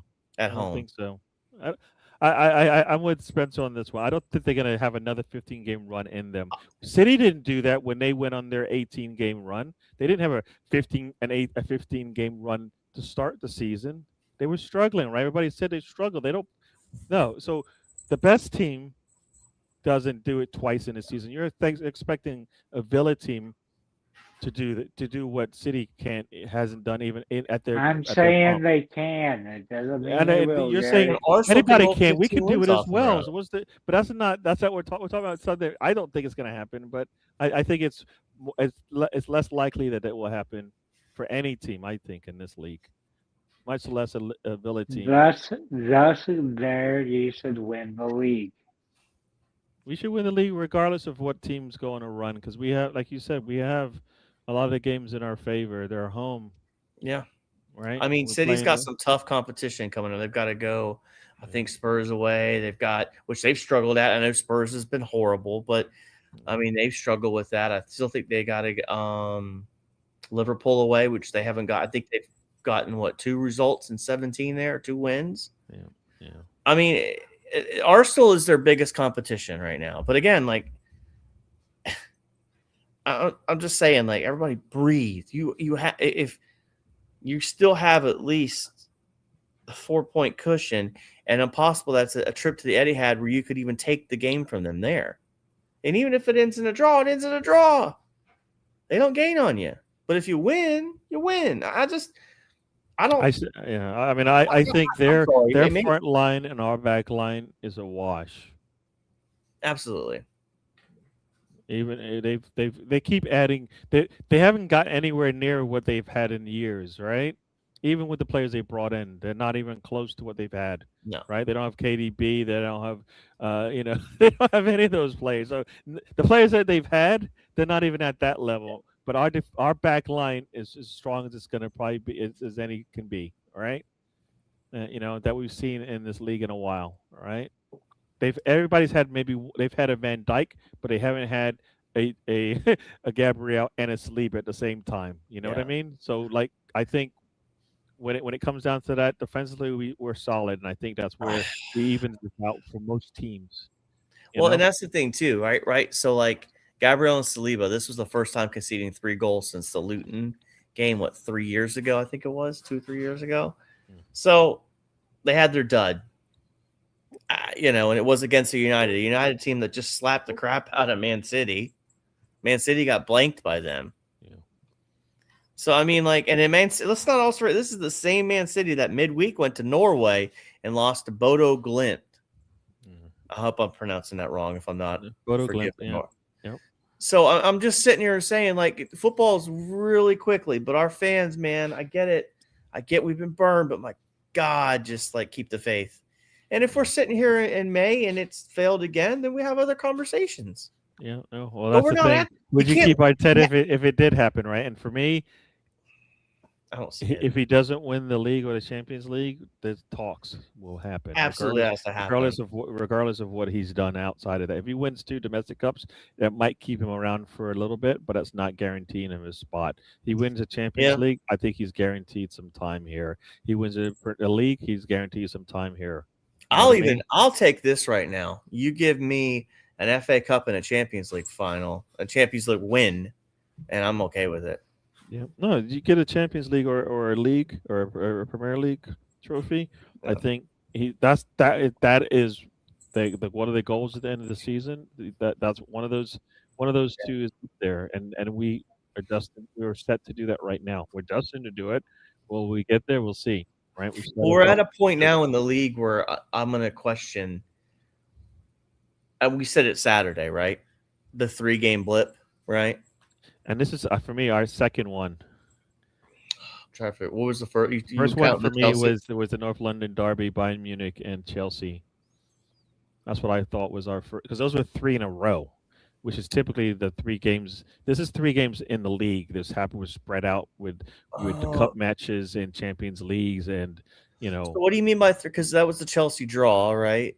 That's a Chelsea draw, and that was after the Bayern Munich blowout and the North London derby blowout. Oh, you talking about me? And that was one where we had won that Chelsea match. We would have pulled ahead once again because of all what was going on at that time, right? And it was one of those things where going into that, looking at those 3 games, I was like, get with me the North London derby, the Chelsea. I don't really care what happens in the Bayern Munich game as much, because at that point we're 1 and 2. It didn't really matter, right? We went full board and we played against Chelsea. They will go down a man and we can't even get the win for whatever reason, right? And part of me is like, if we maybe took a little bit off in that Bayern Munich game, maybe we get a draw, come into this one a little bit more rested mentally, physically, and all of that. Maybe we get the win. And you're sitting there with an extra 2 points. We're sitting now with with a 6-point lead in the league, right? Yeah. Well, I think I think the reason people want the league so bad is it's the ultimate benchmark, right? Yeah, no. It's the best over 38 games. Best man wins, and also where you really are. You've come close, right? You add up the difference in points between first and second in the 3 years. I think we're behind by 1 point, which means when we've been able to we were not getting blown out every time, all right? And we're getting close, and when a team. So I kind of feel like, I kind of know how this story ends. That's my gut feeling. I mean, we talked about it about 20 minutes ago. You have a chance to go get a quad. Is it going to happen? Probably not. But again, like the further along we go in the league, the further questions I have if things don't go the way they should go. Yeah. I mean, I don't think you can. I think the winning begets winning for me. So 100%. If we're talking about, I don't mind if rotation matters, right? So if you rotate your players, fine. But we're not going out there not to get the win. That's the mentality is the same, regardless of who's out there. So it's not okay. You don't rotate. No, you rotate when players are hitting red, right? I'm not gonna get a 7 out of Declan Rice today in this final. He's dead. He's dead on his feet. It's a final. Do I push him out there or not? You make that decision. Do you give him 45 minutes of 60?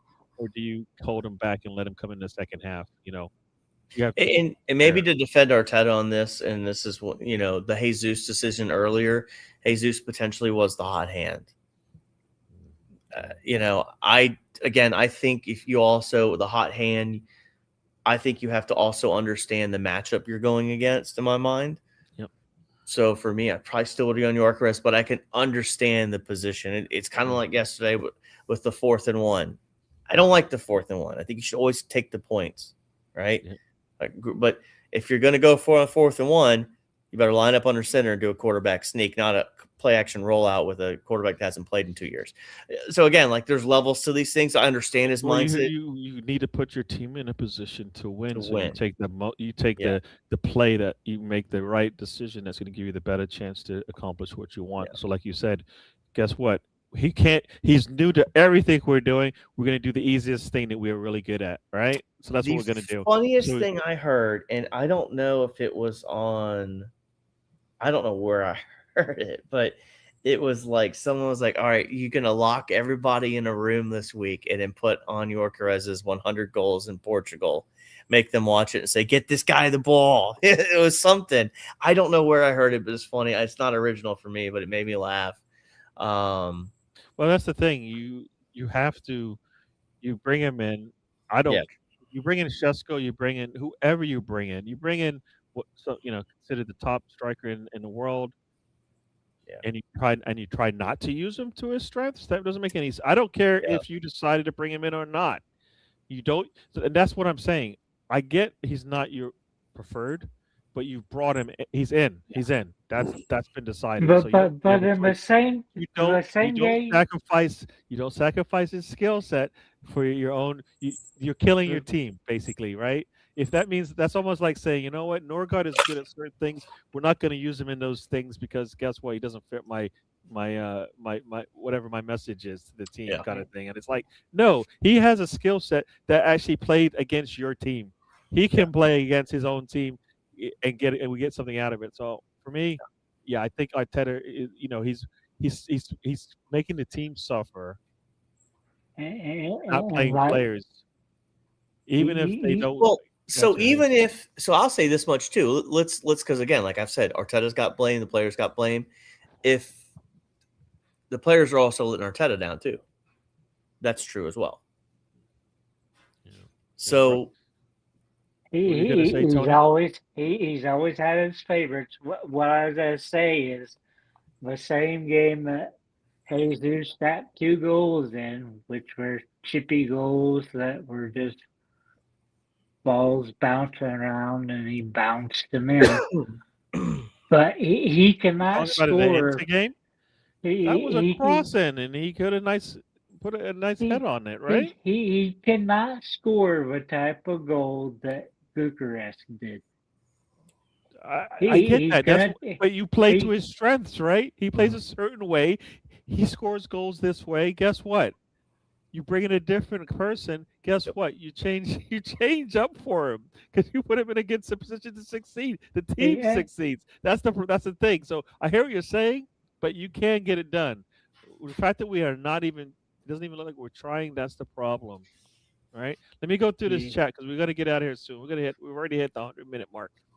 And I think we're all in agreement. Arteta doesn't get a Champions League or Premier League, his days could be numbered here. Doesn't get any trophy, he's definitely done. I think if for example he doesn't make it to the final in the EFL Cup, that's a big strike, right? I think you're right on that too. If he doesn't make it to a semi-final in the FA Cup, I think that would be a big strike. But if he fails in the EFL Cup, the FA Cup, but wins the league, I think he's okay. It would make me irritated. It doesn't matter. You know what? At the time, I'm going to be upset. But he wins. Oh, for sure. We look at the slate of chances we had to win a trophy and which ones we won. Fine, I'll take that because you can't win them all, right? Nobody wins them all. That's really hard to do. I'm kind of torn on it, but would be harsh to fire him in the back of a cup double. Yeah, I hear that, but I don't think maybe he doesn't get fired, but he's not getting an extension. You're not getting an extension if you can put your team in a position where you're. I don't think the club. Okay, so here's the question. Here's the legitimate question: would the club fire him over a cup double? And that's the answer to the question. No, but they're not. So right there, you go. Yeah, but the fans won't like it. I love the idea of a cup double, but we're in for deluxe prizes these days. He's had more than enough ample opportunity to win domestic cups. That is not true in my eyes. The last 2 seasons, probably, but the first 3, I don't think so. I don't think he had a team I don't think he had the team that he needed to win many games. I mean, that Arsenal team that lost to Liverpool in the FA and an EFL Cup semifinal was never going to beat that Liverpool squad. Yeah, so they were lucky to send that. What was it? I think. God, I feel like that went 2-0. They scored in the second leg, I think it was. Either way, it was just an unfortunate time. I don't think I think in the last 2 seasons, we should have been able to win a domestic cup, but I don't think all 6 years of all the last 5 years, Arteta definitely should have won something. I don't think not that coach. 97, 98 season, we lost the Blackburn team, had a crisis meeting, then they went on to win. Hopefully we've had that crisis meeting, because this is here's the thing. This should be a crisis meeting, but for me, it could have been a crisis meeting when, after you drew those first two games to the Liverpool and to Nottingham Forest. Like, nah, we're not. That is not us. That is. It doesn't matter who's playing in the next game. We're going out and we're going to continue this going on, and we didn't do that. We got a nice little blip with the Inter game, but then we turned that right around and bang, we're back struggling again. Against Manchester United. If we win the Champions League, I would forget everything. Yeah, so I think that's the thing. I think a lot of people will, but I think a lot of people will be like, "Well, see what he can do," and then they won't be satisfied. So that's again, like there's you have to, like, just saying those things, like, you have to tell me the story. Yeah. Right. Yeah. If let's just go for a stupid example. Let's just say Raya gets injured for 2 months.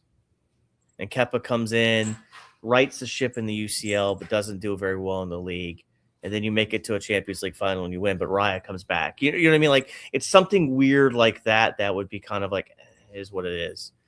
But again, like, without knowing the total details and having lived it and felt the emotions of it, right? It's hard to know where you're really going to feel on that. Yeah. Let me try and get through this. Go ahead. So sorry. Yeah, no, you guys talking about the coaching. Yeah, it's all good, Tiger. What do you, Julian Alvarez? I'm saying yes. Spencer, yes or no? I'd say yes too, but that's probably just because of Berta. Yeah, and Tony, Julian Alvarez. Yeah, I say yes, but what using? There's no but. What is there a but about? You bringing him in or not? There's no but. Is it? I said I was bringing him in. All right, so then you said but right after it. So obviously that's but usually means, but there's a caveat to it. There's no caveat to it. We're bringing him in. You've already seen a but. You have a guy that scores a goal and you pass it out in the empty space. If Arteta wants him, then we bring him in because he's going to play him, right? So that's how I see that one. If we win both domestic cups, but neither the title or Champions League, the season's a failure.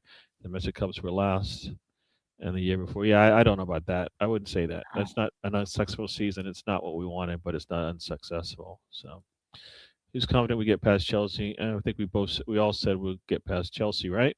Nobody said we wouldn't. 6 years and $1 billion spent for a domestic trophy or two. That's nowhere near good enough. Yeah, other teams are spending double that, and are they getting anywhere near a Champions League or Premier League? No.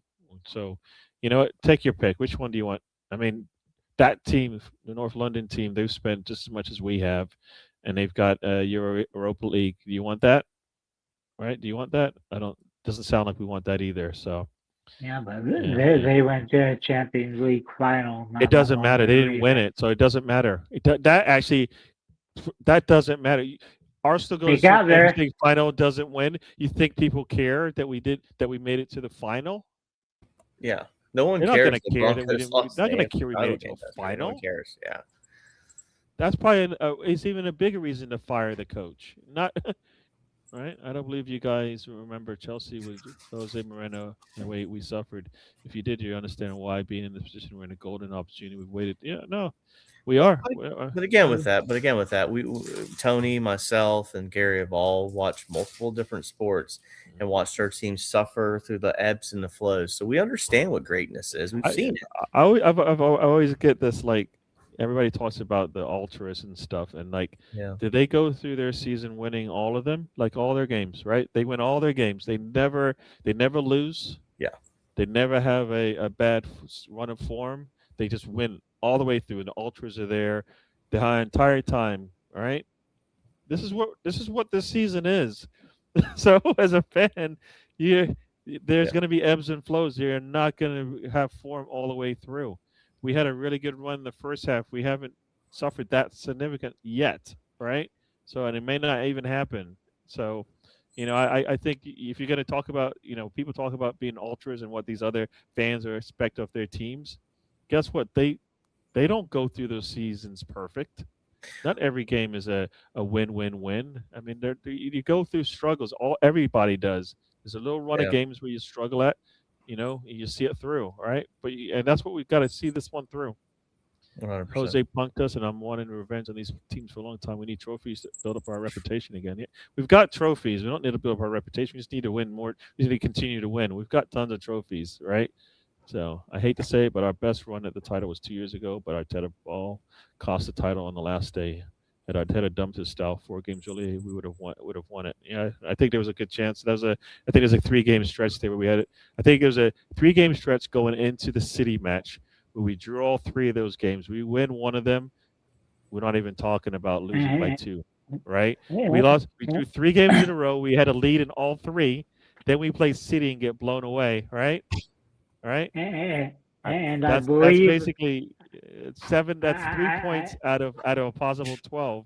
You win 1 or 2 of those. Gary, yeah. I believe the date was April 26th, and I don't we care had the date. we had an 8-point lead, and we blew it. Yes, but they had a game in hand. So we keep saying that. We always keep saying the 8-point lead, but they had a game in hand. So it's not true that they didn't have an opportunity to get 3 points off of this. 5 with 4 weeks to go. You shouldn't have bought. No, exactly. But like I said, it's not 8. It wasn't that big, and it wasn't like they didn't have an extra game in hand. You know what I mean? So we'll see how this season plays out. If we make it to the final, we won't be playing a game. We'll have an extra game in hand. That might be the difference. So we'll see. I'm finally seeing Arteta spend money, or Arsenal spend money like a heavyweight for the first time ever. We were doing a good job.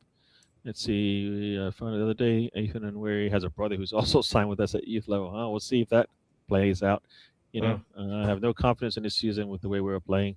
I don't know about that. This has just been a bad run in the league. We've done well everywhere else. So we'll see. We need to go and sign Mascara's younger brother, Stan. We'll see. And Timbers 10 is going to be a free agent, I think. So yeah, we could do that. He's a midfielder. I agree, Spencer. The time for kids is gone now for this season. Yeah, no. I just don't think it's the way we set up our team. So the way we are playing, 91 would be a dream result. Yeah, and we could get there. You need to wake up. Frustration is just gutting because we could be coasting, even walking the league with a double-digit lead at the top. We could be, and then we could be suffering injuries late in the season because of it. And I think Arteta's cheating is like a marathon. So that's what I believe. That's the only thing that makes sense to me. So we'll see if it plays out. We can't even blame injuries. It's all on the management. Yeah. I don't think the injuries have hurt us as much as people think, but they have made our games more challenging. We lost Gabriel and we struggled. So obviously the injuries do set us back a little bit. So yeah, but he's one of our 2 de facto captains. Him and Rice or Rick Captain. Well, everybody's losing. Everybody's losing the top players, right? I mean, Liverpool's lost. They had to, Salah was out for a while. They've lost everybody you can think of with injuries throughout the season. So it is a struggle. City, same thing. Correct. But it's not over. City is not going on a 15-game run either. They have not shown. Yeah, everybody's talking about if City does this, but and not Arsenal or anybody else doing it. But everybody else, nobody's been that good this season. I think Arsenal's been the best team, along with Villa. If you go by Tony's, But that's it. The 2 teams. But are they going to have 2 second runs like that? I don't know. Yeah, if we screw up against Leeds, that would be put more pressure on us for sure. The way Leeds played today, they went out.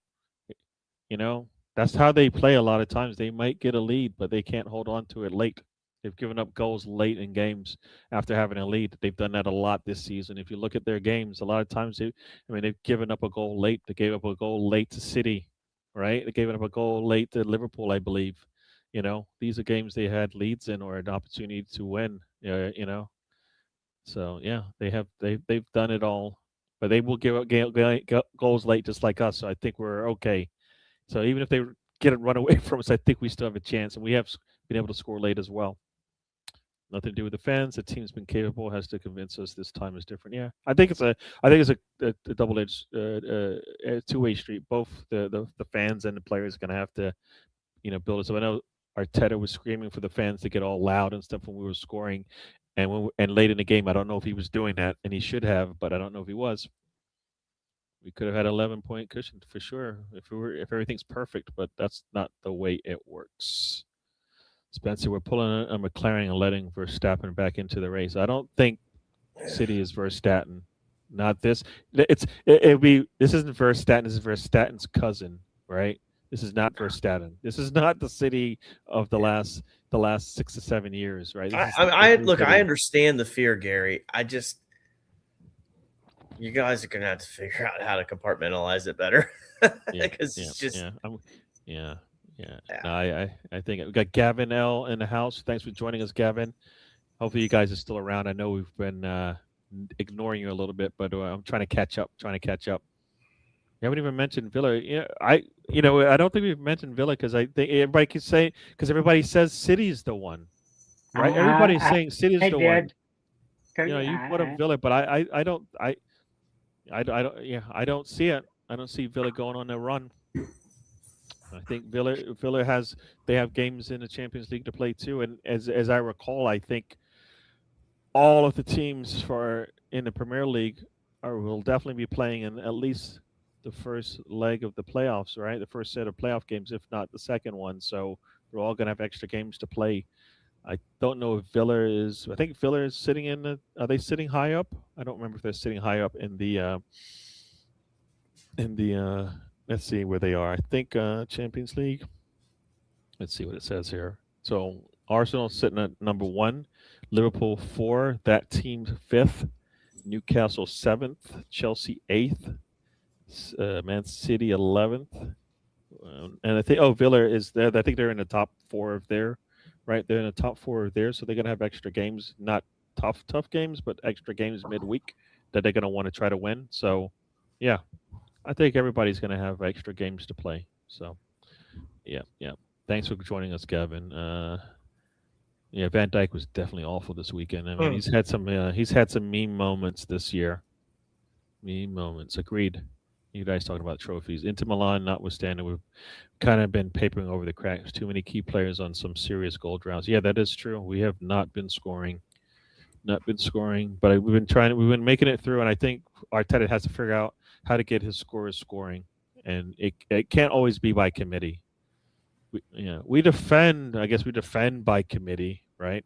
But at some point, those attackers should be like your best tacklers shouldn't be your forwards, right? So if that's the case, your best scorers should be your attackers, in my eyes, regardless of whether everybody scores, right? So. Both Jesus and Eucharist look below the level we should have at Arsenal. Yeah, right now. I don't think Eucharist is, but I think right now it does look like that way. It's not the team that needs to watch the highlight film 10 times. It should be Arteta, as he's the one. Well, I think if if Rice is looking at that play that Zubimendi makes, and doesn't say a thing, I think that's cruel. That's a waste. Like he should be going. Zubimendi, did you not see me? And so many might go, I was doing what my manager asked me to do, and it looks really silly. That's what I think should happen. Right? I was playing it back like we were been asked to do. Moreno should have scored more with their minutes. Yeah, that's what they say about Moreno, but he doesn't. All right, let me try to catch up. What's their team for the Champions League this week? I think we rotate a lot. As much as we can, but I don't think we have the numbers to do that. We're not gonna. Yeah, have a good day, Misfit. I know you're out of here. Sounds like. Oh, you gotta go to work. All right, pick up the wife from work. All right, enjoy. Say hi to the boss. Yeah, sports is always. We got the numbers here. Everybody's fit. The manager doesn't play all of them. Well, we'll see. I guess we caught up. That is crazy. I didn't think Stana would be going to hiding for a year if Emery wins the league. Yeah. I'm not going into hiding, but I would be disappointing. And that, it's easy. That easy decision for me. Arteta is gone if Villa were to win. So, regardless of what he does, I mean, maybe if he wins the Champions League, but I think if he wins the Champions League, I wouldn't care. All right, we're 2 hours and way over my limit here. We caught up on all the messages. Tony, I'm gonna let you have your say, so we can get out of here. hopefully Arsenal gets it together and goes on a run. Thursday we'll be doing a preview of Royal Rumble. It's one of the big four. Most people, it's their favorite to watch on Netflix.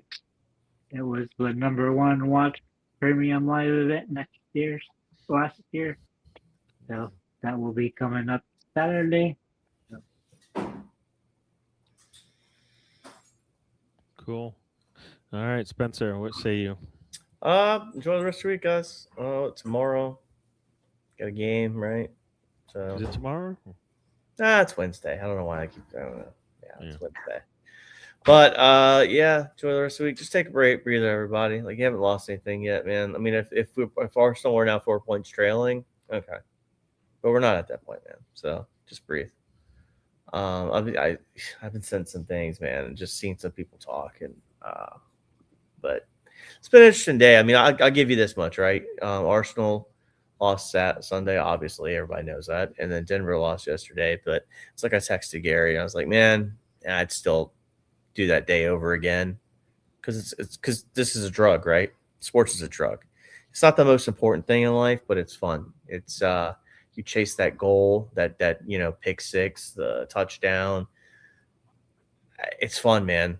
I mean, just remember that why you love this thing. It's not getting the trophies. It's everything else. To me, it is. Like, I've watched great teams, supported great teams. I've seen greatness. I've seen shit too. I really have. I've seen some bad teams. My baseball team's horrific. But my point being is, enjoy it. It's just try not to take it too seriously. It is important to us, but at the same time, don't make it dictate every aspect of your life. So. All right, everyone. Thank you again for joining us. Yeah, we can take it serious, but not too serious that it affects us. Sports entertainment, mentally and physically. Yeah, it's entertainment, but it is as you said, kind of like a drug. We do want to see our teams win, so it's not entertaining as some would say. I think it's a little bit different. I don't like the entertainment as it's athleticism. So I don't think it's entertainment. I don't think these guys are out there doing it for show. I hope not, anyways. Yeah, but we watch it and consume it for entertainment. Though. Yeah, I don't like that. Entertainment for me is a movie. It's a play. That's what it's different for me. That's how I look at it. So, you say entertainment. I don't. No, it's I don't feel the same way watching a show as I do watching a game and my team losing. It's not the same. Watching a sad movie, maybe watching my team lose feels different. Maybe WWE's built it too much into my mind by always calling it sports entertainment. Yeah, I don't. Yeah, I get wrestling used to be wrestling, and now it's probably entertainment. Back in the days, back in when it was on Saturday afternoons, it was probably more wrestling than it is what it is now when it's in the evenings, right? So, yeah, everybody, thank you for joining us. We'll be back next Monday. We might be back next Monday. I am traveling, and I think I return back on Monday, so we'll see. We might push the show out to Tuesday. So I will let you guys know. I'll let my panel know as well. I forget what time I get back, so we'll go with that. I know the road trip might be on it, but I'll check. I'll let you guys know on that as well. I know it's the road trip derby if it works out that way. Leeds welcomes Arsenal, so we'll see how that plays out on the weekend. But I'll be away for that one, so I might join in if I can because it'll be an early game on where I'm going to be. I'll be on the West Coast, so we'll see. But thanks for joining us, everybody who's joined us. Thanks for being here with us. We'll do it again. Hope you enjoyed it, and we'll talk to you. Good night, Tony. Says, thanks for a great show. Yep. Tiger Gunner says, great show. Thank you, Tiger Gunner. We're on thin ice until we're not. I don't think we're on thin ice right now. It's not that dire right now. If we were 4 points behind, it wouldn't be that dire either. So, if we were 4 points behind, it wouldn't be that dire. It's kind of like watching ice. We still have a chance to play City regardless of where it is. So for me, it's kind of like watching ice road truckers, Gary. Yeah, I don't know what that is, but I'm just saying it's not as dire as you think. It could be worse. We could be 8 points behind, and then you're like, well, the season's over, right? We're saying so if it's 8 points behind and it's over, and we're saying 8 points ahead and City can still catch us, which is what everybody's saying, then it doesn't really matter what we do. All it matters is that we finished ahead at the end of the day. So that's the thing. If we win by 1 and we struggle through it, it's all the better for it. We'll be all the better for it. So we'll see. Like I said, thank you for joining us. We'll be back. We'll do this thing in a week or so, and we'll go from there. Thank you for joining, and we are out. Life is a journey. Don't waste the trip. Enjoy the ride. There you